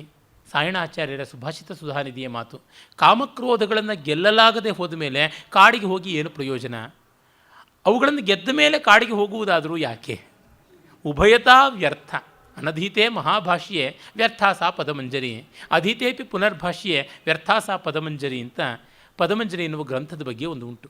ಪತಂಜಲಿ ಮುನಿಗಳು ಬರೆದಂತಹ ಪಾಣಿನಿ ಸೂತ್ರ ಭಾಷ್ಯವಾದ ಮಹಾಭಾಷ್ಯವನ್ನು ಓದಲಿಲ್ಲ ಅಂದರೆ ಪದಮಂಜರಿ ಅರ್ಥವಾಗೋಲ್ಲ. ಮಹಾಭಾಷ್ಯ ಓದಿದ ಮೇಲೆ ಪದಮಂಜರಿ ಬೇಕಾಗೋಲ್ಲ. ಕವಿರಾಜಂ ಅವಿಜ್ಞಾಯ ಕುತಃ ಕಾವ್ಯಕ್ರಿಯಾದರ, ಕವಿರಾಜಂತೂ ವಿಜ್ಞಾಯ ಕುತಃ ಕಾವ್ಯಕ್ರಿಯಾದರ. ಕನ್ನಡದವನೇ, ನಮ್ಮ ಬನವಾಸಿಯ ಬಳಿಯಲ್ಲಿದ್ದ ಕದಂಬ ರಾಜ ಕಾಮನ ಆಸ್ಥಾನ ಕವಿ ರಾಘವ ಪಾಂಡವೀಯ ಅನ್ನುವ ಅತಿ ರಮಣೀಯವಾದ ಪ್ರೌಢ ದ್ವಿಸಂಧಾನ ಕಾವ್ಯ ಬರೆದಿದ್ದಾನೆ. ಬೆಸ್ಟ್ ದ್ವಿಸಂಧಾನ ಕಾವ್ಯ ಇನ್ ದಿ ವರ್ಲ್ಡ್. ಅಲ್ಲಿ ಅವನ ಒಂದು ವೈದುಷ್ಯದ ಬಗ್ಗೆ ಪ್ರಶಂಸೆ ಬರುತ್ತದೆ. ಕವಿರಾಜನನ್ನು ತಿಳ್ಕೊಳ್ಳದೇ ಇದ್ದ ಮೇಲೆ ಕಾವ್ಯ ರಚನಾ ಅಭ್ಯಾಸದಲ್ಲಿ ಆಸಕ್ತಿ ಯಾಕೆ? ಅವನನ್ನು ತಿಳ್ಕೊಂಡ ಮೇಲೆ ಕಾವ್ಯ ರಚನಾ ಅಭ್ಯಸನದಲ್ಲಿ ಬೇರೆಯವರಲ್ಲಿ ಆಸಕ್ತಿ ಯಾಕೆ ಅನ್ನುವಂಥದ್ದು.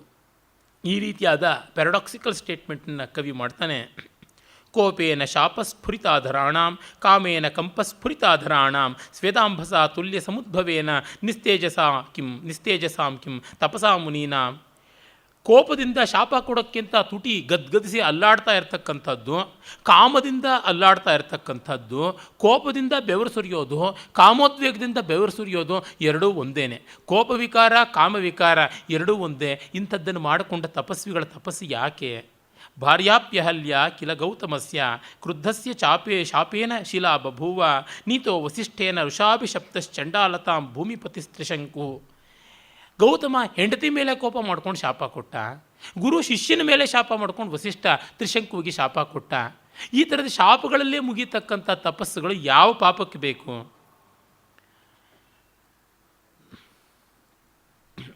ಭೂಭಗ್ನ ಮೂರ್ತಿರ್ ವರರತ್ನ ಲೋಭಾತ್ ವಿಪಾಟಯಂತೀಂ ನಯನೇ ಸುಕನ್ಯಾಂ ತತ್ಪಾಣಿ ಸಂಸ್ಪರ್ಶ ಸುಖಾದರೇಣ ಸೇಹೇನಿಕಾರಂ ಚವನಸ್ಸರಾಗ.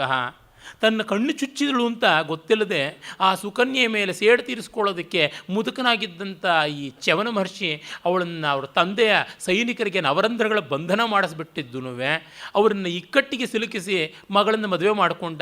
ಇದೆಂಥ ತಪಸ್ಸು, ಇದೆಂಥ ಹಠ, ಇದೆಂಥ ಶಠತ್ವ ಅಂತಂತಾನೆ. ಪಾಂಡು ಪ್ರಿಯಾಕಂಠ ವಿಲಂಬ ಬಾಹು ಯಯೌ ಸ್ತನನ್ಯಸ್ತ ಧನುರ್ಯದಸ್ತಂ ದಗ್ಧ ಪರಿಕ್ಷಿಪ್ತ ಫಣಿಪೂತ್ಕೃತೈರ್ಯತ್ ತಪಸ್ವಿ ಕೋಪಸ್ಯ ವಿಜೃಂಭಿತಂ ತತ್. ಬೇಟೆಯಾಡೋಕ್ಕೆ ಹೋದವನು ತಪಸ್ವಿಯ ಕೋಪದಿಂದ ಶಾಪಕ್ಕೆ ತುತ್ತಾದ ಪಾಂಡು ತಪಸ್ಸು ಮಾಡ್ತಾನೇ ಇದ್ದವನು ಹೆಂಡತಿಗೆ ಮರಳಾಗಿ ಅವಳ ತೋಳು ಮಧ್ಯೆನೇ ಬಿದ್ದು ಸತ್ತ. ಹೀಗಿರುವಾಗ ತಪಸ್ಸು ಎಲ್ಲಿಗೆ ಪ್ರಯೋಜನಕ್ಕೆ ಬಂತು? ಪಾಂಡುವಿನ ತಪಸ್ಸೆಲ್ಲ ಏನಾಯಿತು ಅಂತ ಕೇಳ್ತಾನೆ ಕವಿ. ನ ರಾಜ ಸೇವಾ ರಜಸಾ ವಿಲುಪ್ತಂ ನ ಭೂಮಿ ವಿದ್ಯಾ ದಿವಿವಾದ ತಪ್ತಂ ನ ದಂಭ ದೀಕ್ಷಾ ಕುಹನಾಕುಲಂ ಯತ್ ಕಲ್ಯಾಣ ಮಿತ್ರಂ ವಿಮಲಂ ವ್ರತಂ ತತ್.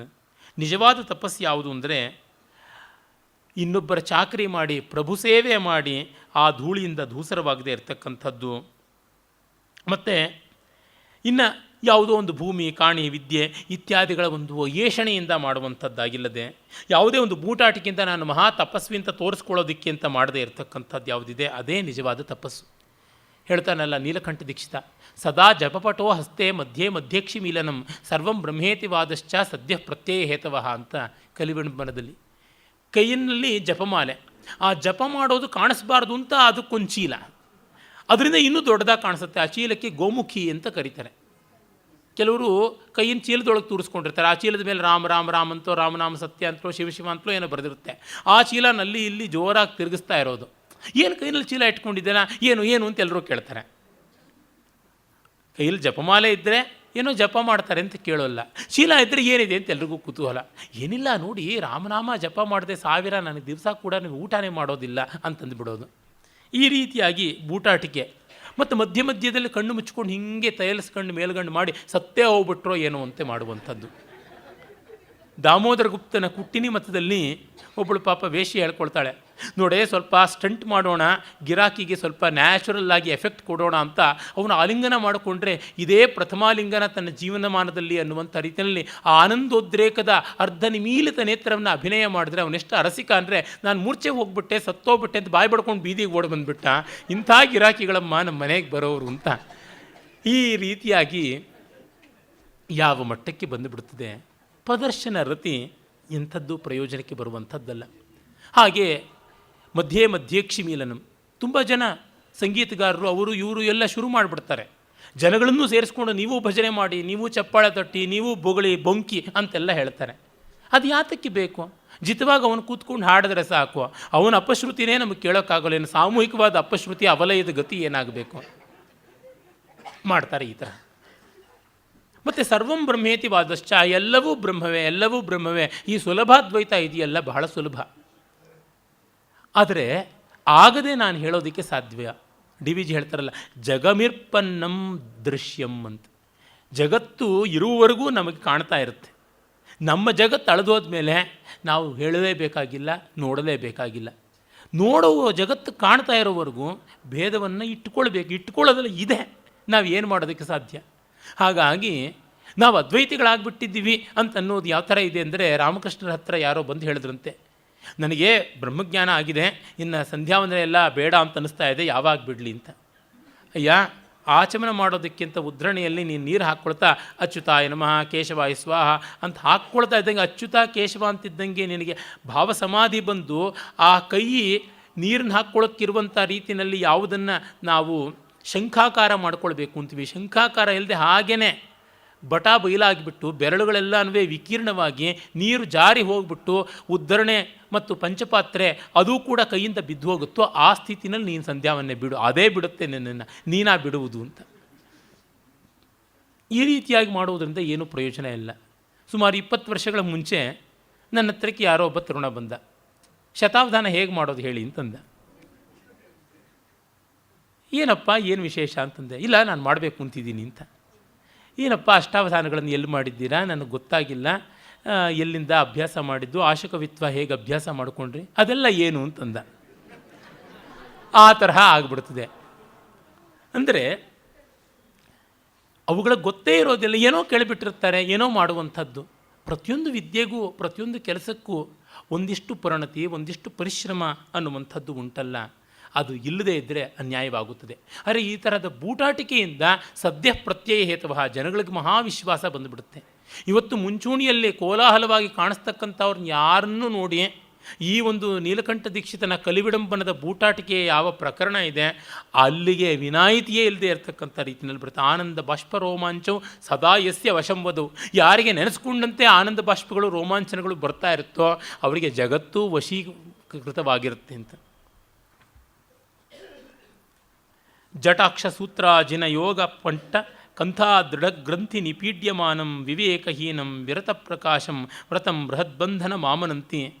ಜಟೆ ಕಟ್ಟಿಕೊಳ್ಳೋದು, ಯಜ್ಞಸೂತ್ರವನ್ನು ಕಟ್ಟಿಕೊಳ್ಳೋದು, ಅಜಿನವನ್ನು ಕಟ್ಟಿಕೊಳ್ಳೋದು, ಯೋಗಪಟ್ಟ ಅಯ್ಯಪ್ಪ ಕಟ್ಕೊಂಡಿರ್ತಾನಲ್ಲ, ಲಕ್ಷ್ಮೀಂದ್ರ ಸಿಂಹ, ಯೋಗ ಲಕ್ಷ್ಮೀಂದ್ರ ಸಿಂಹ ಕಾಲಕ್ಕೆ ಕಟ್ಕೊಂಡಿರ್ತಾನಲ್ಲ ಆ ಥರದ್ದು, ಮತ್ತು ತಿರ್ಗಾ ಗ್ರಂಥಗಳ ಕಂತೆಯನ್ನು ಕಟ್ಕೊಂಡಿರ್ತಕ್ಕಂಥದ್ದು, ಮತ್ತು ಬೇರೆ ಬೇರೆ ತಾಯತ್ತುಗಳನ್ನು ಕಟ್ಕೊಂಡಿರೋದು, ಹೀಗೆ ಎಲ್ಲ ಕಟ್ಟಿಕೊಂಡಿರುವಂಥ ವ್ರತ ಕಟ್ಟು ಬಂಧನ, ಅದೇ ಸೆರೆಮನೆ, ಇನ್ಯಾವ ಸೆರೆಮನೆ ಬೇಕು ಅದಕ್ಕಿಂತ. ಈ ಥರದ ಕಟ್ಟ ಯಾತಕ್ಕೆ? ಸರಾಗ ಕಾಷಾಯ ಕಷಾಯ ಚಿತ್ತಂ ಶೀಲಾಂಶುಕತ್ಯಾಗಿ ದಿಗಂಬರಂ ವಾ ಲೌಲ್ಯೋದ್ಭವದ್ ಭಸ್ಮ ಭರಪ್ರಹಾಸಂ ವ್ರತಂ ನ ವೇಷೋದ್ಭಟ ತುಲ್ಯ ವೃತ್ತಂ.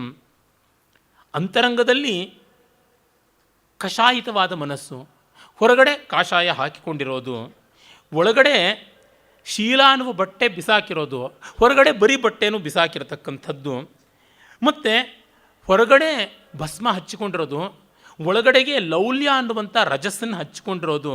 ಈ ರೀತಿಯಾಗಿ ಒಳಗೂ ಹೊರಗೂ ವೇಷ ಹಾಕ್ಕೊಂಡಿದ್ದಾರಲ್ಲ ಇವರು. ಇಂಥ ಬೂಟಾಟಿಕೆಯಿಂದ ಏನಾಗಬೇಕಾಗಿರೋದು? ಇದು ಯಾವ ತಪಸ್ಸು? ನಿಸ್ಸಂಗ ಯೋಗಂ ಧನಭೋಗ ಸಂಗಂ ವಿಲಂಬಿ ಕಂಕಾಲ ಕಪಾಲ ಮಾಲಂ ಕೋಪಾಕುಲಂ ಸ್ಪರ್ಶ ವಿವರ್ಜನೀಯಂ ಭಾರವ್ರತಂ ತತ್ ಕಥಯಂತಿ ಪಾಪಂ. ಇನ್ನು ನಾವು ಅಘೋರಿ ವ್ರತಗಳನ್ನು ಮಾಡ್ತೀವಿ ಅನ್ನೋದು, ನಾವು ಕಾಪಾಲಿಕ ವ್ರತವನ್ನು ಮಾಡ್ತೀವಿ, ನಾವು ಲಾಕುಳ ವ್ರತ ಮಾಡ್ತೀವಿ, ಪಾಶುಪತ ವ್ರತ ಮಾಡ್ತೀವಿ ಅಂತ ತಲೆಬುರುಡೆಗಳ ಮಾಲೆ ಹಾಕ್ಕೊಳ್ಳೋದು, ಅದು ಎಷ್ಟು ಭಾರ? ಕೈನಲ್ಲಿ ಮೂಳೆ ಇಟ್ಕೊಂಡು ತಿರುಗತಕ್ಕಂಥದ್ದು, ಶೂಲ ಇಟ್ಕೊಂಡು ತಿರುಗುವಂಥದ್ದು, ಇದು ಯಾವ ಭಾರವ್ರತ ಅಂತ ಹೇಳ್ಬಿಟ್ಟಂತಾನೆ. ದಾರವೋ ಭಾರವೋ ಎಲ್ಲ ಅದೇ ತಾನೆ. ಲಿಂಗ ಕಟ್ಕೊಳ್ತೀನಿ, ಇಷ್ಟಲಿಂಗವೋ ಅನಿಷ್ಟಲಿಂಗವೋ ಭಾರ. ಎಷ್ಟೋ ಜನ ಆ ದೇವರದು ಈ ದೇವರದು ಅಂತ ಕೊರಳು ಮುರಿದೋಗೋ ಅಷ್ಟು ಜೋಮಾಲೆ ಥರ ಪೇರಿಸ್ಕೊಳ್ತಾರೆ. ಈ ಶ್ರೀ ವೈಷ್ಣವರಲ್ಲಿ ಪವಿತ್ರೋತ್ಸವ ಆದಾಗ ದೇವರ ಪವಿತ್ರಗಳನ್ನು ಕೊಡ್ತಾನೆ, ಅದನ್ನು ಕೊರಳು ತುಂಬ ಜಗ್ಗುವಂತೆ ಹಾಕ್ಕೊಂಡ್ಬಿಡೋದು, ಗಂಗೆತ್ತಿನ ಬೆನ್ನ ಮೇಲಿರುತ್ತಲ್ಲ ಜವಳಿ, ಆ ರೀತಿಯಾಗಿ. ಇವುಗಳೆಲ್ಲ ಯಾತಕ್ಕೆ ಪ್ರಯೋಜನಕ್ಕೆ ಬರುವಂಥದ್ದು ಅಂತ ಕವಿ ಹೇಳ್ತಾ ಇದ್ದಾನೆ. ಅಂದರೆ ತಪಸ್ಸು ಯಾವ ರೀತಿ ಮಾಡಬೇಕು ಅನ್ನೋದು ಮುಖ್ಯ. ಈ ಬಾಹ್ಯಲಾಂಛನ ಒಂದು ಮಟ್ಟಕ್ಕೆ ನಿಮಗೆ ಬೇಕು, ಅದನ್ನು ತುಂಬ ನಿಂದಿಸ್ತಾ ಇಲ್ಲ ಕವಿ. ತಾತ್ಪರ್ಯ ಏನಂದರೆ ಅಕೌಂಟಬಿಲಿಟಿ ಇದಕ್ಕೆ ಎದ್ದು ಕಾಣೋದ್ರಿಂದ ಅದನ್ನೇ ಇಟ್ಕೊಂಡು ಬಿಡ್ತಾರೆ. ಲೆಕ್ಕಾಚಾರ ತೋರಿಸ್ಬೋದು ಅಂತ ಮಾಡಿಬಿಡ್ತಾರೆ. ಲೆಕ್ಕಾಚಾರದಲ್ಲೆಲ್ಲ ಇರುವಂಥದ್ದು ಇದು ಬಹಳ ಮುಖ್ಯ. ಭೈರಪ್ಪನವರು ಅವರ ಒಂದು ಬದುಕಿನಲ್ಲಿ ನಡೆದ ಸಂದರ್ಭ, ಹೈದರಾಬಾದ್ನಲ್ಲಿ ಒಮ್ಮೆ ಯಾವುದೋ ಒಬ್ಬ ವಿದೇಶಿಯ ಸರೋದನ್ನು ಅಥವಾ ಸಿತಾರನ್ನು ನುಡಿಸಿದ್ರು. ಆಗ ಕೊನೆಯಲ್ಲಿ ಭೈರವಿ, ಹಿಂದೂಸ್ತಾನಿಯ ಭೈರವಿ, ಕರ್ನಾಟಕದ ಸಿಂಧು ಭೈರವಿ ರಾಗ ನುಡಿಸಿದ್ರು. ಇವ್ರು ಹೋಗ್ಬಿಟ್ಟು ಎಲ್ಲರೂ ಮೆಚ್ಚುತ್ತಾ ಇದ್ದರೆ ಇವ್ರು ಹೋಗಿ ನೀವು ಪೂರ್ಣವಾಗಿ ಭೈರವಿಯ ಭಾವ ತರಲಿಲ್ಲ ಅಂತ. ಎಲ್ಲ ಸರಿಯಾಗಿತ್ತಲ್ಲ, ಎಲ್ಲ ರಾಗ ಸ್ವರ ಎಲ್ಲ ಸರಿಯಾಗಿತ್ತಲ್ಲ ಅಂತ ಈ ಲೆಕ್ಕಕ್ಕೆ ಸಿಗುವಂಥದ್ದಲ್ಲ ಅಂತ. ಯಾವುದೋ ವಿವರ ಹೊಂದಿರದೆ ಪೂರ್ಣವದಲ್ಲ, ಆ ವಿವರ ನಿನ್ನೊಳಗೆ ಮಂಕುತಿಮ್ಮ ಅಂತಾರಲ್ಲ, ಆ ಸೂಕ್ಷ್ಮತೆ ಬೇಕು. ಅದಿಲ್ಲದಿದ್ದರೆ ಹೇಗೆ? ಅದರ ಕಡೆಗೆ ಅವಧಾರಣೆಯನ್ನು ಮಾಡ್ತಾ ಇದ್ದಾನೆ ಕವಿ. ಯಾಕೆಂದರೆ ನಿಜವಾದ ರಸ, ನಿಜವಾದ ಶ್ರದ್ಧೆ ಅದು ಬೆರಳ ಮಧ್ಯೆ ನುಣಿಸಿಕೊಂಡು ಹೋಗುವಂಥದ್ದು. ಅದನ್ನು ಕವಿ ಎತ್ತಿ ತೋರಿಸ್ತಾ ಇದ್ದಾನೆ. ಬಾಲಸ್ತಪಸ್ವಿ ಕಿಮಿತೋಪಿ ಹಾಸ್ಯಂ, ಯುವಾ ವನೈಷಿ ಕಿಮಿತೋಸ್ತ್ಯಯೋಗ್ಯಂ, ವೃದ್ಧಸ್ಸರಾಗ ಕಿಮತೋಸ್ತಿ ನಿಂದ್ಯಂ, ಮೂರ್ಖ ಪ್ರಮಾತ ಕಿಮತೋಸ್ತಿ ಶೌಚ್ಯಂ. ಚಿಕ್ಕ ಹುಡುಗ ತಪಸ್ವಿ ಆದರೆ ಇದಕ್ಕಿಂತ ಹಾಸ್ಯ ಇನ್ಯಾವುದೂ ಇಲ್ಲ. ಬಾಲಜ್ಞಾನಿ, ಶಿಶುಜ್ಞಾನಿ ಅಂತ ಏನೇನೋ ಮೋಸಗಳು ನಡೀತಾ ಇರುತ್ತಲ್ಲ ಟಿ ವಿನಲ್ಲಿ, ಆ ತರಹ. ಯುವಕ ವನವಾಸಕ್ಕೆ ಹೋಗ್ತೀನಿ ಅನ್ನೋದು, ಅದಕ್ಕಿಂತ ಅಯೋಗ್ಯ ಯಾವುದುಂಟು? ಪ್ರೈಮ್ ಯೂತಲ್ಲಿ ಚೆನ್ನಾಗಿ ತಿಂದು ಉಂಡು ದುಡಿದು ಮೈಮುರಿದು ಲೋಕಕ್ಕೂ ಪ್ರಯೋಜನಕಾರಿಯಾಗಿ ಬಾಳಬೇಕು. ಅವನು ಗಡ್ಡ ಬೆಳೆಸ್ಕೊಂಡು ಕೂತ್ಕೊಂಡ್ಬಿಡೋದು. ಬೆಳೆಯೋದು ಅದೊಂದೇ ಮುಖದ ಮೇಲೆ, ಇನ್ನೇನು ಬುದ್ಧಿ ಅಂತೂ ಬೆಳೆಯೋದಿಲ್ಲ ಒಳಗೆ, ಆ ಥರ ಕೂತ್ಬಿಡೋದು. ಇನ್ನು ಮುದುಕ ಅವನು ಮುಪ್ಪಿನಲ್ಲಿ ಕಾಮಾಸಕ್ತನಾದರೆ ಅದಕ್ಕಿಂತ ನಿಂದ್ಯವಾದದ್ದು ಯಾವುದು? ಅವಿವೇಕಿ ಆದವನು ಎಲ್ಲರ ಜ್ಞಾನವನ್ನು ಅಳಿಯೋದಕ್ಕೆ ಹೊರಡ್ತೀನಿ ಅಂತಂದರೆ ಉಪ್ಪಿನ ಬೊಂಬೆ ಸಮುದ್ರವನ್ನು ಅಳಿಯೋಕ್ಕೆ ಹೊರಟಂತೆ. ಇದು ಅಯೋಗ್ಯವಾದದ್ದು. ಕ್ಷಮ ಶಮ ಶಾಸಿತಂ ಇಂದ್ರಿಯಾಣಾಂ ಮನಃಪ್ರಸಕ್ತಿಂ ಕರುಣಾಮೃತೇನ ತಪೋರ್ಹಮೇ ತತ್ ಸಜನೇ ವನೇವ ಕಾಯಸ್ಯ ಸಂಶೋಷಣ ಮನ್ಯದಾಹು. ಕ್ಷಮೆ, ಶಮೆ ಅಂದರೆ ಶಾಂತಿ, ಇಂದ್ರಿಯಾಣಾಂ ಶಾಸನಂ ಇಂದ್ರಿಯಗಳ ಮೇಲೆ ಹತೋಟಿ, ಮನಃಪ್ರಸಿಕ್ತಂ ಕರುಣಾಮೃತೇನ ಮನಸ್ಸು ಕಾರುಣ್ಯಾಮೃತದಿಂದ ಸದಾ ಸೇಚಿತವಾಗುವಂಥದ್ದು. ಇದನ್ನು ತಪಸ್ಸು ಅಂತಾರೆ. ಇದು ವನದಲ್ಲಾಗಲಿ ಮಾಡಿ ಜನದಲ್ಲಾಗಲಿ ಮಾಡಿ, ಅದು ಬಿಟ್ಟು ಮಿಕ್ಕದ್ದೆಲ್ಲ ದೇಹವನ್ನು ಒಣಗಿಸುವಂಥ ಕೆಲಸ ಇನ್ನೇನೂ ಇಲ್ಲ ಅಂತನ್ನುವಂಥದ್ದನ್ನು ಕವಿ ಹೇಳ್ತಾನೆ. ಹೀಗೆ ಹೇಳಿದ ಮೇಲೆ ದಾರುಕಾವನ ಪ್ರಕರಣವನ್ನು ನೇರವಾಗಿ ತಗೊಳ್ತಾನೆ. ಅದೊಮ್ಮೆ ಹಿಮಾಲಯದ ಸಮೀಪದ ದಾರುಕಾವನದಲ್ಲಿ ಶಿವಪಾರ್ವತಿಯರು ಓಡಾಡ್ತಾ ಇದ್ದರು.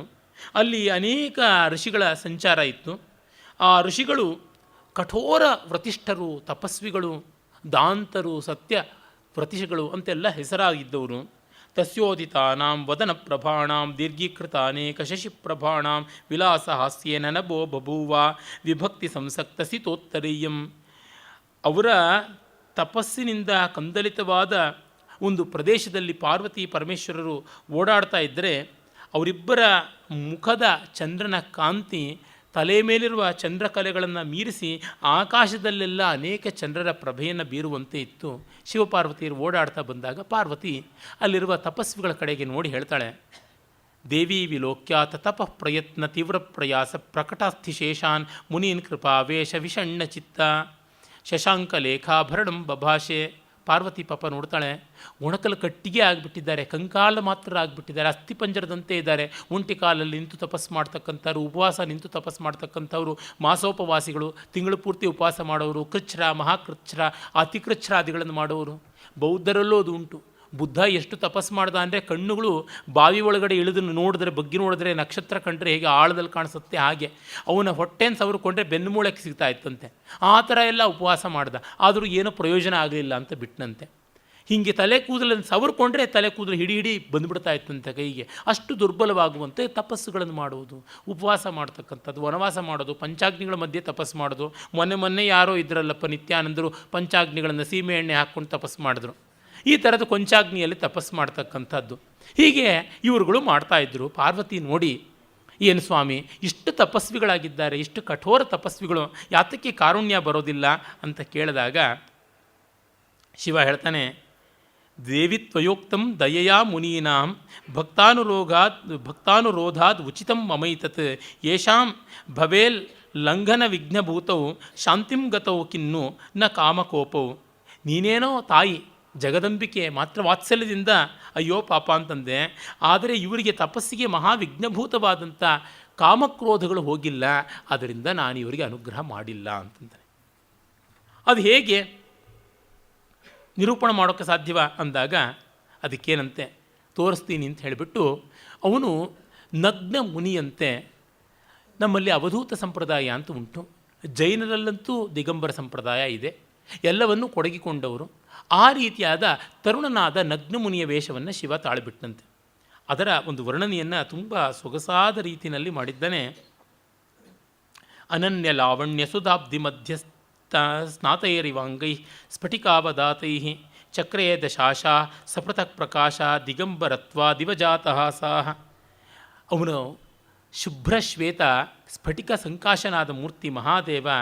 ಅವನು ನಗ್ನಮುನಿಯಂತೆ ಅವಧೂತನಂತೆ ಓಡಾಡ್ತಾ ಇದ್ದರೆ ದಿಕ್ಕುಗಳು ದಿಗಂಬರ ಈ ರೀತಿ ಆಗ್ಬಿಟ್ನಲ್ಲ, ನಮ್ಮನ್ನೇ ಅಂಬರವಾಗಿ ಇಟ್ಕೊಂಡ್ಬಿಟ್ನಲ್ಲ ಅಂತ ಪಕ್ಕನೆ ನಕ್ಕಂತೆ ದಿಕ್ಕುಗಳೆಲ್ಲ ಪ್ರಕಾಶಿತವಾಗಿಬಿಟ್ಟವಂತೆ. ಪಾಣಿಸ್ಥಿತ ಶ್ಯಾಮ ಮಯೂರ ಪಿಚ್ಛ ಛಾಯಾ ಛಟಾವಿಚ್ಛುರಿತೋಸ್ಯ ಕಂಠ ರರಾಜ ಲೀನಾಂತರಕಾಲಕೂಟ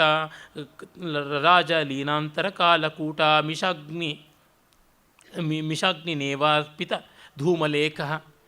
ಅವನು ಜೈನ ಮುನಿಗಳು ಎಲ್ಲ ಕೈನಲ್ಲಿ ಯಾವುದೇ ಪ್ರಾಣಿಗಳಿಗೆ ನೋವಾಗಬಾರ್ದು ಅಂತ ನವಿಲುಗರಿಯ ಒಂದು ಗುಚ್ಛವನ್ನು ಹಿಡ್ಕೊಂಡು ನೆಲವನ್ನು ಗುಡಿಸ್ಕೊಂಡು ಹೋಗ್ತಾರೆ.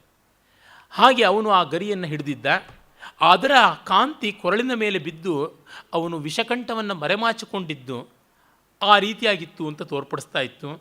ಮತ್ತು ಅವನ ಒಂದು ಪರಮ ಸುಂದರವಾಗಿರುವಂತಹ ಮೂರನೆಯ ಕಣ್ಣು ಮರೆಯಾದರೂ ಆ ಬೆಂಕಿ ಹೋದ ಮೇಲೂ ಹೊಗೆ ಇರುತ್ತಲ್ಲ, ಆ ರೀತಿಯ ಹೊಗೆಯ ಲೇಖಿಯೋ ಎಂಬಂತೆ ಆ ಒಂದು ನೀಲಿ ಹಸುರು ಬಣ್ಣದ ಧೂಮಲೇಖಿಯಂತೆ ನವಿಲುಗರಿ ಕಾಣಿಸ್ತಾ ಇತ್ತು. ದೃಷ್ಟ್ವಾ ತ್ರಿಲೋಕಿ ಕಲಿತಾಭಿಲಾಷಂ ವಪುಸ್ ಸ್ಮರಾರೇರ್ಜನಿತ ಸ್ಮರಂ ತತ್ ಪೂರ್ವಾಪಕಾರ ಸ್ಮೃತಿಜಾತಲಜ್ಜಂ ಚಕ್ಷುಕ್ಷಣಂ ಕ್ವಾಪಿಯಯೋ ತೃತೀಯಂ. ಇವನು ಮನ್ಮಥನಿಗಿಂತ ಸುಂದರವಾದ ಆಕಾರ ತಾಳಿದ್ದಾನೆ. ಇನ್ನು ಮನ್ಮಥನ ಸುಡಬೇಕಾಗಿದ್ದಂಥ ಕಣ್ಣು ನಾನು ಯಾಕೆ ಇರಬೇಕು ಅಂತ ನಾಚಿಕೆಯಿಂದ ಆ ಕಣ್ಣು ಹಿಂಗೋಯ್ತು ಎನ್ನುವಂತೆ ಹಣೆ ಕ್ಲಿಯರ್ ಆಗಿಬಿಡುತ್ತಂತೆ. ಬಭೌಸ ಕಾಂತ ಕುಟಿಲಾಸಿತೇನ ಸ್ಕಂಧಸ್ಪೃಶ ಕುಂತಲ ಸಂಚಯೇನ ಅನ್ವೇಷ್ಟು ಮಿಷ್ಟಾಂ ಮುಕುಟೆಂದು ಲೇಖಾಂ ನಿಶಾಗಣೇನೇವ ಸಮಾಗತೇನ. ಇನ್ನು ಗುಂಗುರು ಕೂದಲು ಜೊಂಪೆಯಾಗಿ ಹೆಗಲವರೆಗೂ ಬಿದ್ದಿತ್ತಂತೆ. ಅರೆ ಮೌಳಿ ಲಲಾಟ ಅಲಂಕಾರ ಭೂತವಾದ ಚಂದ್ರಮೌಳಿ ಅಂತಲೇ ಶಿವನಿಗೆ ಹೇಳ್ತೀವಿ. ಮೌಳಿಯ ಆ ಮಾಣಿಕ್ಯದಂತೆ ಇರುವಂಥ ಚಂದ್ರಕಲೆ ಕಾಣಿಸ್ತಿರಲಿಲ್ಲ. ಪ್ರಾಯಶಃ ಅದೆಲ್ಲೋ ಮಾಯವಾಯಿತು. ಅದಕ್ಕೋಸ್ಕರ ಕತ್ತಲು ಹುಡುಕಿಕೊಂಡು ಬಂತೋ ಏನೋ ಅನ್ನುವಂತೆ ಗುಂಗುರು ಸುರುಳಿಗಳು ಅವನ ಹೆಗಲಿನವರೆಗೂ ತುಂಬಿಕೊಂಡು ಬಿಟ್ಟಿತ್ತು ಅಂತ ಹೇಳ್ತಾನೆ. ಲತಾವಧೂ ಪಲ್ಲವಪಾಣಿ ಮುಕ್ತೈ ಸ್ಮಿತಾವದಾತೈರ್ವಿಭವೌ ಸ ಪುಷ್ಪೈ ರೂಪಾಂತರೇ ನಿನ್ನುತ ಜಹ್ನು ಕನ್ಯಾ ಫೇನಾವಶೇಷೈರಿವ ಕೀರ್ಣಕೇಶ. ಇನ್ನು ಗಂಗೆಯೂ ಕಾಣಿಸ್ತಾ ಇಲ್ಲ ತಲೆಯಲ್ಲಿ. ಆಗ ಆ ಗಂಗೆ ಕಾಣಿಸ್ತಾ ಇಲ್ವಲ್ಲ, ಎಲ್ಲಿ ಹೋದಳು ಅಂದರೆ ಇವನ ಮುಗುಳ್ನಗಿಯಲ್ಲಿಯೇ ಅವಳು ತರಂಗಿತಿಯಾಗಿ ಬರ್ತಾ ಇದ್ದಾಳ ಅನ್ನುವಂತೆ ತೋರ್ತಾ ಇತ್ತು.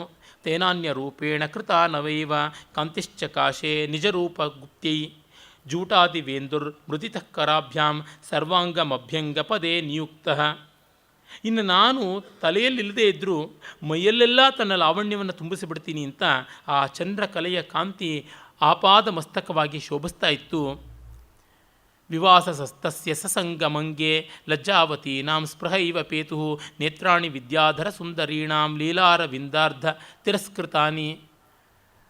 ಆಗ ತಪಸ್ವಿನಿಯರ ಪತ್ನಿಯರೆಲ್ಲ ಇಷ್ಟು ಸುಂದರ ನಗ್ನಮುನಿಯಾಗಿ ನಮ್ಮ ಆಶ್ರಮಕ್ಕೆ ಬಂದುಬಿಟ್ಟಿದ್ದಾನೆ ಇಂಥದ್ದು ಅಂತ ಮರುಳಾಗಿ ಎಲ್ಲ ಕಣ್ಣುಗಳನ್ನು ಅವನ ಕಡೆಗೆ ತಿರುಗಿಸ್ಬಿಟ್ರಂತೆ.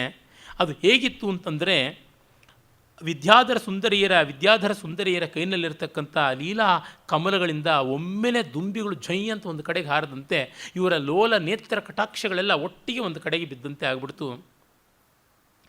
ನೇತ್ರೋತ್ಸವೋ ಭೂತ್ ಗತಿ ವಿಘ್ನಭೂತಃ. ಇವನು ಓಡಾಡ್ತಾ ಇರೋದು ಅವರಿಗೆ ಹೆಜ್ಜೆ ಹೆಜ್ಜೆಗೂ ಅವರ ದೃಷ್ಟಿಯಿಂದಲೇ ಇವನನ್ನು ತಡೀತಾ ಇದ್ದಾರಾ ಎನ್ನುವಂತೆ ದೃಷ್ಟಿಯ ಹಗ್ಗಗಳನ್ನು ಅಡ್ಡಿ ಮಾಡಿ ನೋಡುವಂತೆ ಕಾಣಿಸ್ತಾ ಇತ್ತಂತೆ. ತದ್ದರ್ಶನೆ ಕೌತುಕ ನಿಶ್ಚಲಾನಾಂ ಕರ್ಣಾವತಂಸಿ ಕೃತಲೋಚನಾನಾಂ ಮೃಗಾಂಗನಾನಾನಪಿ ಸಸ್ಪೃಹಾಭೂನ್ ನಿತಾಂತಮಂತಃಕರಣ ಪ್ರವೃತ್ತಿ. ಆ ಜಿಂಕೆ ಕೂಡ ಕರ್ಣಾಂತವಾಗಿ ಕಿವಿಯವರೆಗೂ ನೋಟವನ್ನು ಕಣ್ಣು ಸೋಗೆ ಎಳ್ಕೊಳ್ತೀವಲ್ಲ, ಕರ್ಣಾಂತ ಲೋಲ ನಯನಾಂತ ದೇವಿನ ಹೇಳ್ತೀವಲ್ಲ, ಆ ರೀತಿಯಾಗಿ ಓರೆಗಣ್ಣು ನೋಟ, ಉದ್ದವಾದಂಥ ಜಿಂಕೆಗಳ ಸುಂದರವಾದ ಕಣ್ಣುಗಳು, ಅವುಗಳನ್ನು ಮೀರಿಸುವಂತೆ ಇವರು ನೋಡ್ತಾ ಇದ್ದಾರೆ. ಪ್ರತಿಯೊಂದು ಇಂದ್ರಿಯ ಪ್ರವೃತ್ತಿಯು ನೇತ್ರ ಪ್ರವೃತ್ತಿ ಆಗಿಬಿಡ್ತಾ ಅನ್ನುವಂತೆ ತೋರ್ತಾ ಇತ್ತು.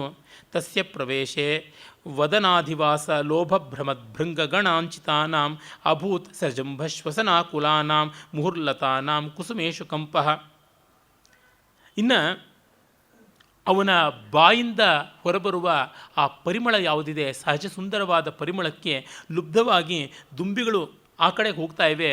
ಆಗ ಬಳ್ಳಿಗಳು ಕೂಡ ಈ ದುಂಬಿಗಳನ್ನು ಎಳ್ಕೊಳ್ಬೇಕು ಅಂತ ತಾವೂ ಓಡಾಡೋಕೆ ಹೋಗ್ತಾ ಇವೆಯಾ, ಇವನ ಸೌಂದರ್ಯದಿಂದ ಅವು ಆಕೃಷ್ಟವಾಗಿವೆಯಾ ಅನ್ನುವಂತೆ ಕಾಣಿಸ್ತಾ ಇತ್ತು. ಶನೈ ಶನೈರಾಶ್ರಮ ಸನ್ನಿಕರ್ಷಂ ತಂ ಯೌವನಂ ಮೂರ್ತಿಮಿವಾಪತಂತಂ ವಿಲೋಕ್ಯ ಕಾಂತಂ ಮುನಿಕಾಮಿನೀನಾಂ ಮನಃ ಪ್ರಹರ್ಷೋಚ್ಚಲಿತಂ ಬಭೂವ. ಋಷಿಪತ್ನಿಯರ ಮನಸ್ಸೆಲ್ಲ ಇವನ ನೋಡಿ ಗಲಿಬಿಲಿ ಆಗ್ಬಿಡ್ತು. ನವೇನ ಕಾಮೇನ ಖಲೀಕೃತಾನಾಂ ಜೃಂಭಾಭವೋದ್ಭೂತ್ ಭುಜಯೋರ್ವಿಲಾಸ. ತೋಳುಗಳು ಅವನ ಕಡೆಗೆ ಚಾಚಿಕೊಳ್ತಾ ಬಂತು. ತಾಸಾಂಬಭೌ ರೋಮಲತಾ ಮುಖಿಂದು ಭೀತಾ ತಮಶ್ರೀಸ್ತನ ರಕ್ಷಿತೇವ ರಾಗಾಗ್ನಿಧೂಮ ಪ್ರಸರಾಗ್ರ್ಯಲೇಖ ತನೀಯ ಸೇನಾಭಿವಿನಿರ್ಗತೇವ. ಇಡೀ ಶರೀರದಲ್ಲಿ ಕಾಮೋದ್ರೇಕ ಆಗಿಬಿಟ್ಟಿದೆ. ಆ ರೀತಿಯಾದ ಶಿವನ ಆಕರ್ಷಣೆ ಹಾಗೆ ಕಾಣಿಸ್ತು. ಭೃಂಗಸ್ವನೈರಾಹೃತ ಹುಂಕೃತಿಭಿ ಪುಷ್ಯತ್ ಪ್ರಸೂನೈ ಪ್ರಸೃತಸ್ಮಿತಾಭಿ ವಾತಾಂಚಿತೈ ಪಲ್ಲವಪಾಣಿಭಿಸ್ತಾ ನಿವಾರ್ಯಮಾಣ ಇವ ಮಂಜರೀಭಿ. ಆಗ ದುಂಬಿಗಳ ಜಂಕಾರದಿಂದ ಆ ಗಿಡಗಳು ಹೋಗಬೇಡ್ರೆ ಅವನ ಹತ್ತಿರಕ್ಕೆ, ನಿಮ್ಮ ಗಂಡಂದ್ರೇನಂದ್ಕೊಂಡಾನು ಅದು ಒಂದು ಪರೀಕ್ಷೆ ಅಂತ ಕೂಗ್ತಾ ಇರುವಂತೆ ಗಾಳಿಗೆ ಬೀಸ್ತಾ ಇರತಕ್ಕಂಥ ಬಳ್ಳಿಗಳ ತುದಿಗಳು ಕುಡಿಗಳು ಅವರುಗಳ ಕೈಗಳನ್ನು ಎಳೆದು ಹಿಂದಕ್ಕೆ ಹೋಗಬೇಡಿ ಮುಂದೆ ಹೋಗಬೇಡಿ ಅಂತ ಎಳೀತಾ ಇರುವಂತೆ ಹಾಗೆ ಕಾಣಿಸ್ತಾ ಇತ್ತು. ಸಂತರ್ಜ್ಯಮಾನ ಇವ ಹೋಮ ಧೂಮ ಲೇಖಾವಲಿ ಭ್ರೂ ಭ್ರಮರೇಣ ದಿಗ್ಭಿ ತಸ್ಯಾಂತಿಕೆ ಶೀಲದುಕೂಲ ಮುಕ್ತಿ ಸಜ್ಜಾ ವಿಲಜ್ಜಾ ಪ್ರಸಭಂ ಬಭೂವು. ಇನ್ನು ಹೋಮಾಗ್ನಿಯ ಧೂಮ ಅವರುಗಳಿಗೆ ಹುಬ್ಬುಗಂಟಿಟ್ಕೊಂಡು ಹೋಗಬೇಡ್ರಿ ಅತ್ತಗೆ, ತೆಪ್ಪಕ್ಕೆ ಕೂತ್ಕೊಳ್ಳಿ, ನಿಮ್ಮ ಸಂಯಮವನ್ನು ನೀವು ಕಾಪಾಡಿಕೊಳ್ಳಿ ಅಂತ ಹೇಳುವಂಥ ರೀತಿಯಲ್ಲಿ ಕಾಣಿಸ್ತಾ ಇತ್ತು.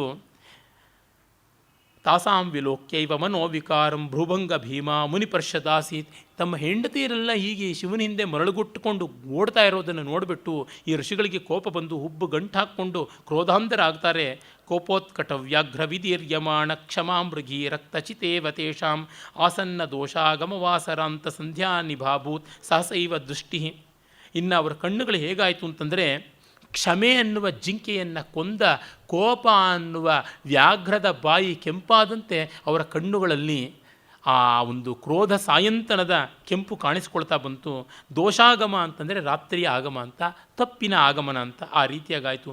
ದಷ್ಟಾದರ ಕಂಪ ವಿಘೂರ್ಣಮಾನಾ ಸ್ವೇದಾರ್ದ್ರ ದೇಹ ವಿಷಮಂ ಶ್ವಸಂತಹ ತೇಬೇಜಿರೇ ರಾಗ ಸಮುದ್ಗತೇರ್ಷ್ಯಾ ಕೋಪಾಕುಲ ಕಾಮುಕವೃತ್ತಮೇವ. ಇವರು ತುಟಿ ಕಚ್ಕೊಂಡ್ರಂತೆ, ಮೈ ಕಂಪಿಸ್ತಂತೆ, ಬೆವರಳೀತಂತೆ, ನಿಟ್ಟುಸಿರು ಏದುಸಿರು ಬಿಟ್ಟರಂತೆ, ಕಾಮವಿಕಾರವಾದಂತೆ ಇವರಿಗೆ ಕ್ರೋಧ ವಿಕಾರವಾಗ್ತಾ ಇತ್ತು ಋಷಿಗಳಿಗೆ ಅಂತ. ಅಂತರ್ಜ್ವಲತ್ಕೋಪ ಕೃಶಾನುಧೂಮ ಸಂಕಾಶ ಕೃಷ್ಣಾಜಿನಬದ್ಧ ಕಕ್ಷ.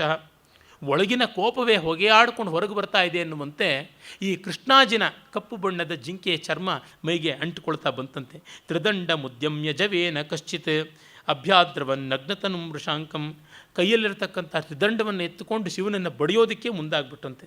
ಬೃಸೀಂ ಕ್ಷಮುತ್ಕ್ಷಿಪ್ಯ ಸಕಂಪ ಬಾಹು ಚಿಕ್ಷೇಪ ಕಶ್ಚಿತ್ ಕ್ಷಮಯಾ ವಿಹೀನ. ಇನ್ನು ಕೂತ್ಕೊಂಡಿರ್ತಕ್ಕಂಥ ಚಾಪೇನೆ ಒಬ್ಬ ಸುತ್ತಿ ಶಿವನಿಗೆ ಹೊಡೆಯೋದಕ್ಕೆ ಹೋದನಂತೆ. ಬೃಸಿ ಅಂತ ಆ ಶಬ್ದ ವಾಲ್ಮೀಕಿ ರಾಮಾಯಣದಲ್ಲೂ ಬರ್ತಿಲ್ಲ. ಲವಕುಶರ ಗಾಯನಕ್ಕೆ ಮೆಚ್ಚಿ ರಾಮಾಯಣ ಗಾನಕ್ಕೆ ಒಬ್ಬ ಋಷಿ ಬೃಸಿ ಚಾಪೆಯನ್ನು ಕೊಟ್ಟಂತ. ಏನಾಸನಾತ್ ಕ್ಷಮಾ ವಿರಹಾದಿವಾಶು ಮೋಹೇ ನಿರಾಲಂಬತನು ಪಪಾತ. ಇನ್ನೊಬ್ಬ ಅಂತೂ ಕೂತಂತೆ ಕುಸ್ತುಬಿಟ್ನಂತೆ, ನನ್ನ ಗತಿ ಏನು ಅಂತ. ಕಮಂಡಲಂ ಕಶ್ಚಿದ ಕಾಂಡ ಚಂಡ ಸಂಭ್ರಂಭ ಪಿಂಡೀಕೃತ ಕೋಪತುಲ್ಯಂ ಆದಾಯ ಮೋಹೇನ ಪಿನಾಕಪಾಣೇ ಪುರಃ ಪ್ರಹಾರಾಭಿಮುಖೋ ಬಭೂವ. ಇನ್ನೊಬ್ಬ ಕೈಯ ಕಮಂಡಲನ್ನೇ ತಗೊಂಡು ತನ್ನ ಕೋಪವೆಲ್ಲ ಪಿಂಡೀಕೃತವಾಗಿ ಕಮಂಡಲು ರೂಪವಾಯಿತು ಎಂಬಂತೆ ಫಟ್ ಅಂತ ಅವನಿಗೆ ಹೊಡೆಯೋದಕ್ಕೆ ಹೋದನಂತೆ. ತೇಷಾಮರ್ಷಾತ್ ಭೃಶಮಕ್ಷಮಾಣಾಂ ಸೋಢುಂ ನಿಕಾರಂ ಕ್ಷಣಮಕ್ಷಮಾಣಾಂ ಪ್ರಾಪು ಪ್ರಯಾತ ಕ್ಷಿತಿಮಕ್ಷಮಾಲಾ ಭ್ರೂಭಂಗತಾಂ ತಸ್ಯ ತಪೋವನಸ್ಯ. ಇನ್ನು ಅವ್ರಿಗೆ ಎಷ್ಟು ಕೋಪ ಬಂತು ಅಂದರೆ ಅಕ್ಷಮಾಲೆಯನ್ನು ಕಿತ್ತಾಕ್ಕೊಂಡ್ರಂತೆ. ಅವ್ರಿಗೆ ಆಗಲೇ ಇಲ್ವಂತೆ ಜಪಮಾಲೆಯನ್ನು ಇಟ್ಕೊಳ್ಳೋಕ್ಕೆ ತೆಸ್ದು ಬಿಟ್ರಂತೆ. ನೋಡಿದ್ರೆ ಅದು ನೆಲಕ್ಕೆ ಬಿದ್ದು ಭೂಮಿಯೇ ಹುಬ್ಬೇರಿಸಿ, ಏನು ಇವರು ಈ ಥರ ಕೋಪ ಮಾಡ್ಕೊಳ್ಳೋಕೆ ಸಾಧ್ಯವ, ಈ ತಪಸ್ವಿಗಳಿಗೆ ಈ ಥರ ಕೋಪ ಬರೋಕ್ಕೆ ಸಾಧ್ಯ ಅಂತ ಹುಬ್ಬೇರಿಸಿ ಕಣ್ಣು ಬಿಟ್ಟುಕೊಂಡು ನೋಡೋ ಥರ ಕಾಣಿಸ್ತಂತ. ಅಕ್ಷಮಾಲೆ ಭೂಮಿಗೆ ಎಸ್ದಾಗ ಕಪ್ಪಗಿರ್ತಕ್ಕಂಥ ರುದ್ರಾಕ್ಷದಿಂದ ನಿರ್ಮಿತವಾದದ್ದು ಕಣ್ಣರಳಿ ಬಿಟ್ಟ ಭೂಮಿಯ ಹಾಗೆ ಕಾಣಿಸ್ತಾ ಇತ್ತು ಅಂತ ಕವಿಯ ಕಲ್ಪನೆ ಅದೆಷ್ಟು ಚೆನ್ನಾಗಿದೆ. ತತ್ಸಂಭ್ರಮಾದಾಶ್ರಮಮಂಜರೀಣಾಂ ಕಂಪಾಕುಲಾನಾಂ ಕುಸುಮಾಂತರೋತ್ತೈ ಆಸೀತ್ ಪ್ರಮೋಹ ಪ್ರತಿಮೋಂಧಕಾರ ಶಾಪಾಕ್ಷರಾಭೈರ್ಭ್ರಮರೇರ್ಭ್ರಮದ್ಭಿ. ಇನ್ನು ದುಂಬಿಗಳು ಇವರ ಕೋಲಾಹಲದಿಂದ ಹೆದರಿ ಜುಯ್ಯಂತ ಮೇಲಕ್ಕೆದ್ದರೆ ಇವರ ಬಾಯಿಂದ ಕಹಿಯಾಗಿ ಕಪ್ಪುಗೊಂಡ ಅಕ್ಷರಗಳು ಶಾಪಾಕ್ಷರಗಳ ರೂಪದಲ್ಲಿ ಹೊರಗೆ ಬಂದಂತೆ, ದುಂಬಿಗಳ ರೂಪದಿಂದ ಹೊರಬಂದಂತೆ ಕಾಣಿಸ್ತಾ ಇತ್ತು ಅಂತ. ಬಾಣಭಟ್ಟನ ಹರ್ಷಚರಿತದ ಒಂದು ಮಾತನ್ನು ಮತ್ತು ಕಾದಂಬರಿಯಲ್ಲಿ ಬರುವಂಥ ಜಾಬಾಲಿ ವರ್ಣದ ಮಾತನ್ನು ಇಲ್ಲಿ ಕವಿ ಬಳಸ್ಕೊಂಡಿದ್ದಾನೆ. ತೇಪ್ರಾಪುರೀರ್ಷ್ಯಾ ಪದಮಂಧಕಾರಿ ವಕ್ತ್ರಂ ಶಶಾಂಕೋಪಮೀಕ್ಷಮಾಣಾ ಕಂಠಸ್ಥಲಾಲೋಕನ ಕಾಲಕೂಟ ಸಂಪೂರಿತಾಕ್ಷ ಇವ ಮೋಹಮೂರ್ಛಾಂ. ಅವನ ಕೊರಳಿನಲ್ಲಿ ಅಡಗಿದ್ದ ವಿಷ ಇವರು ತಲೆಗೆ ಬಂತ, ಇವರು ಆ ಒಂದು ಕಾಮಕ್ರೋಧ ಮೋಹದಿಂದ ಸಮೂರ್ಛಿತರಾಗಿದ್ದಾರ ಅನ್ನುವಂತೆ ಕಾಣಿಸ್ತಾ ಇತ್ತು. ಪತ್ನಿ ವಿಕಾರೋಗ್ರನಿಕಾರ ಮೂಚು ಕಂಠಾಂತರ ಶ್ವಾಸ ವಿಕೀರ್ಣವರ್ಣಾ. ಬಾಯಿಗೆ ಬಂದಂತೆ ತಮ್ಮ ಹೆಂಡತಿಯರ ಮಾನವನ್ನು ಕಾಪಾಡಿಕೊಳ್ಬೇಕು ಅಂತ ಹೊಲಸು ಮಾತಿಂದ ಶಿವನನ್ನು ಬೈಯೋದಕ್ಕೆ ಆರಂಭ ಮಾಡಿದ್ರಂತೆ. ತತ್ಕ್ಷಣ ಶಿವ ಮಾಯ ಆಗಿಬಿಡ್ತಾನೆ. ಪಾರ್ವತಿ ಹತ್ರಕ್ಕೆ ಬಂದು ಹೇಳ್ತಾನೆ, ಅಥಸ ಭಗವಾನ್ ಭರ್ಗ ಸ್ವರ್ಗಾಪವರ್ಗ ಪೃಥು ನಿರ್ಜರ ಪ್ರಸೃತ ಹಸಿತ ತಸ್ಮಾತ್ ದೇಶಾತ್ ಕ್ರಮೇಣ ತಿರೋಹಿತ ಪ್ರಶಮ್ಯ ವಿಮಲಂ ವ್ಯೋಮ ವ್ಯಾಪ್ಯ ಪ್ರಿಯಾಮವದತ್ ಸ್ಮಯಸ್ಮಿತ ಸಿತಮುಖೀಂ ದೃಷ್ಟ್ವಾ ದೇವಿ ತ್ವಯಾ ದೃಷ್ಟಂ ದೇವಿ ತ್ವಯಾ ಮುನಿಚೇಷ್ಟಿತಂ. ಬಂದು ಆಕಾಶದಲ್ಲಿ ಮತ್ತೆ ವೃಷಭಾರೂಢನಾಗಿ ಪಾರ್ವತಿಗೆ, ಈ ಒಂದು ಕೆಲವು ನಿಮಿಷಗಳಲ್ಲಿ ಇವರು ಆಡಿದ ರೀತಿ ನೋಡಿದೆಯಲ್ಲ, ಅಯ್ಯೋ ಪಾಪ ಅಂದ್ಯಲ್ಲ, ಗೊತ್ತಾಯ್ತೆ ಅವರ ತಾಪಸಿಗಳ ಡಂಭ ಎಂಥದ್ದು ಅಂತ. ಭಸ್ಮಸ್ಮೇರ ಶರೀರಿತ ಪೃಥುಜಟಾ ಬಂಧ ಶಿರೋಮುಂಡನಂ ಕುಂಡೀದಂಡ ಕಮಂಡುಲು ಪ್ರಣಯಿತ ಚರ್ಮಾಕ್ಷಸೂತ್ರಗ್ರಹ ಕಾಷಾಯ ವ್ಯಸನಂ ನಿರಂಬುರ ರುಚಿ ಕಂಕಾಲ ಮಾಲಾ ಧೃತಿ ಕಾಮಕ್ರೋಧವಶಾತ್ ವಿಶೇಷ ರುಚಿರಂ ಸರ್ವಂ ಮೃತೈವ ವ್ರತಂ. ಎಷ್ಟು ಭಸ್ಮ ಹಚ್ಚಿಕೊಳ್ಳಿ, ಎಷ್ಟು ಜಟೆ ಕಟ್ಟಿಕೊಳ್ಳಿ ಅಥವಾ ತಲೆ ಬೋಡಿಸ್ಕೊಳ್ಳಿ ಮತ್ತು ಕಮಂಡಲ ಇಟ್ಕೊಳ್ಳಿ, ತ್ರಿದಂಡ ಏಕದಂಡ ಯಾವುದಾದ್ರೂ ಇಟ್ಕೊಳ್ಳಿ, ಚರ್ಮವನ್ನೇ ಧರಿಸಿರಲಿ, ಅಕ್ಷಮಾಲೆ ಯಜ್ಞೋಪವೀತ ಹಾಕ್ಕೊಳ್ಳಿ, ಕಿತ್ತಾಕ್ಕೊಳ್ಳಿ, ಕಾಷಾಯವನ್ನು ಉಟ್ಕೊಳ್ಳಿ, ದಿಗಂಬರರೇ ಆಗಲಿ, ತಲೆಬುರುಡೆಯನ್ನೇ ಕೈಯಲ್ಲಿಟ್ಕೊಳ್ಳಿ, ಭಿಕ್ಷಾಪಾತ್ರೆಯನ್ನು ಅಂಗೈಯನ್ನೇ ಬಳಸಲಿ, ತರುತಲವನ್ನೇ ವಾಸ ಮಾಡಿಕೊಳ್ಳಲಿ, ಕಾಮಕ್ರೋಧಗಳನ್ನು ಮೀರದೇ ಇದ್ದರೆ ಇವು ಯಾವುದು ಪ್ರಯೋಜನಕ್ಕೆ ಬರೋದಿಲ್ಲ. ಸಂಸಾರೋಪ ರಮಾಯ ಮೋಹ ರಜಸಃ ಶಾಂತ್ಯೈ ಮುನೀನಾಂ ಪರಂ ರಾಗದ್ವೇಷ ವಿಮುಕ್ತಯೇ ಚ ದಯೆಯ ಚಕ್ರೆ ಹರಸ್ಯಾರ್ಥನಂ. ಆದರೆ ತಾಯಿನೇ, ಏನೇ ಆಗಲಿ ಇವ್ರನ್ನ ಗೋಳಾಡಿಸಿದ್ದಾಯಿತು, ಇನ್ನಾದರೂ ಜ್ಞಾನೋದಯ ಮಾಡಿ ಅನುಗ್ರಹ ಮಾಡಿ ಅಂತ ಕೇಳಿಕೊಂಡಾಗ ಆಯಿತು ಅಂತ ಪರಮ ಕರುಣಾಮೂರ್ತಿ ಅವರ ಅನುಗ್ರಹ ಮಾಡ್ತಾನೆ. ಚಕ್ರೇ ಸ್ಮಿತ ಸ್ನಪಿತ ದಿಗ್ವದನೋ ಮುನೀನಾಂ ಲೀನಸ್ಯ ಮೋಹ ರಜಸಃ ಸಹಸ ಏವ ಶಾಂತಿಂ. ಆಗ ಮುನಿಗಳಿಗೆ ವಿವೇಕವನ್ನು ತಂದುಕೊಟ್ಟ. ಆ ಸಂದರ್ಭದಲ್ಲಿ ಅವರು ತಮ್ಮ ತಪಸ್ಸಿನ ಒಂದು ದೌರ್ಬಲ್ಯ ಯಾವ ಮಟ್ಟಕ್ಕಿದೆ ಅನ್ನೋದನ್ನು ತಿಳ್ಕೊಂಡು ಉಪಶಾಂತರಾದರು ಅನ್ನೋದ್ರೊಳಗೆ ಕ್ಷೇಮೇಂದ್ರನ ದರ್ಪದಲನದ 7ನೆಯ ವಿಚಾರ ಮುಗಿಯುತ್ತದೆ. ಅಂದರೆ ಎಷ್ಟು ದೊಡ್ಡ ಮೌಲ್ಯಗಳು ಎಷ್ಟು ಅಲ್ಪವಾಗಿ ಬಿಡುತ್ತದೆ ಮತ್ತು ಮನುಷ್ಯನನ್ನು ಎಳೆಯೋದಕ್ಕೆ ಅವನು ಈ ಹತ್ತಿ ಮೇಲ್ಮೇಲಕ್ಕೆ ಹೋಗುವ ಏಣಿಯೇ ಅವನ್ನ ಕೆಳಕ್ಕೆ ಬೀಳಿಸುವುದು ಆಗುತ್ತದೆ ಅಂತ. ಕೊರಳಿಗೆ ಬಂಗಾರದ ಹಾರ ಅಂತ ಅಂದ್ಕೋತಾನೆ, ಅದೇ ನೇಣು ಆಗಿಬಿಡುತ್ತದೆ ಅಂತ. ಅದರಿಂದಲೇ ನಾವು ದೋಷ ಅಂತ ಯಾವುದನ್ನು ಭಾವಿಸಿಕೊಂಡಿದ್ದೀವಿ ಅದರಿಂದ ದೂರ ಇರೋದು ಸುಲಭ. ಅರೆ ಗುಣ ಅಂತ ಭ್ರಮಿಸಿಕೊಂಡಿರೋದು ನಮಗೆ ದೋಷವಾಗಿಬಿಟ್ರೆ ಗೊತ್ತಾಗುವಂಥದ್ದು ಅಲ್ಲ. ಭರ್ತೃಹರಿ ಹೇಳ್ತಾನೆ, ವಿಪಾಕ ಪುಣ್ಯಾನಾಂ ಜನಯತಿ ಭಯಂ ಮೇ ವಿಮರ್ಶತಃ ಅಂತ. ಪುಣ್ಯ ಅಂತ ಅಂದುಕೊಂಡವು ತಂದುಕೊಡುವ ಪಾಪವನ್ನು ನೆನೆದಂತೆ ನನಗೆ ಭಯ ಆಗ್ತಾ ಇದೆ ಅಂತ ಹೇಳಿಬಿಟ್ಟು. ಆ ಕಾರಣದಿಂದ ನಾವು ನಮ್ಮ ವರ್ಚ್ಯೂಸ್ ಅಂತ ಎಷ್ಟೋ ಬಾರಿ ಅಂದುಕೊಂಡ್ಬಿಡ್ತೀವಿ. ನಾನು ದೈವಭಕ್ತ, ನಾನು ಸಚ್ಚಾರಿತ್ರ, ನಾನು ಮಹಾಪವಿತ್ರ ಅಂತ ಭಾವಿಸಿಕೊಂಡ ತಕ್ಷಣವೇ ಅದರ ಹಿಂದಿನಿಂದಲೇ ದೊಡ್ಡ ಅಪವಿತ್ರವಾದ ಲವಿತ್ರ ನಮ್ಮನ್ನು ಬಂದು ಬಡಿಯುತ್ತದೆ ಅನ್ನೋದನ್ನು ನೋಡಿದಾಗ ಎಷ್ಟು ಎಚ್ಚರದಲ್ಲಿರಬೇಕು ಅಂತ ಮತ್ತೆ ಮತ್ತೆ ಗೊತ್ತಾಗುತ್ತದೆ. ಸೆಟ್ಲ್ ಮಾಡಿಟ್ಟಿದ್ದೀವಿ ಎಲ್ಲ ವಿಷಯಗಳನ್ನು ಅಂತ ಅಲ್ಲ. ಮನವ ಶೋಧಿಸಬೇಕು, ನಿತ್ಯ ಮನವ ಶೋಧಿಸಬೇಕು. ಪ್ರತಿನಿತ್ಯ ಅಹನ್ಯಹನಿ ಮಾಡಬೇಕಾದ ಕೆಲಸ.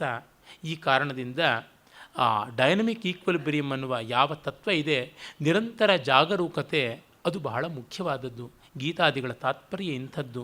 ಕ್ಷೇಮೇಂದ್ರ ಅದನ್ನು ಅನನುಕರಣೀಯವಾದ ಶೈಲಿಯಲ್ಲಿ ಹೇಳಿದ್ದಾನೆ. ಮುಂದೆ ಅವಕಾಶ ಬಂದಾಗ ಅವನ ಪರಿಹಾಸ ಕಾವ್ಯಗಳನ್ನು ನೋಡೋಣ. ಅದಾದ ಮೇಲೆ ಆತನ ಅಲಂಕಾರ ಶಾಸ್ತ್ರೀಯ ಕಾವ್ಯಗಳು, ಕೃತಿಗಳು, ಕಡೆಯಲ್ಲಿ ಅವನ ಸಂಗ್ರಹಾತ್ಮಕವಾದ 6 ಗ್ರಂಥಗಳನ್ನು ನೋಡೋಣ. ನಮಸ್ಕಾರ.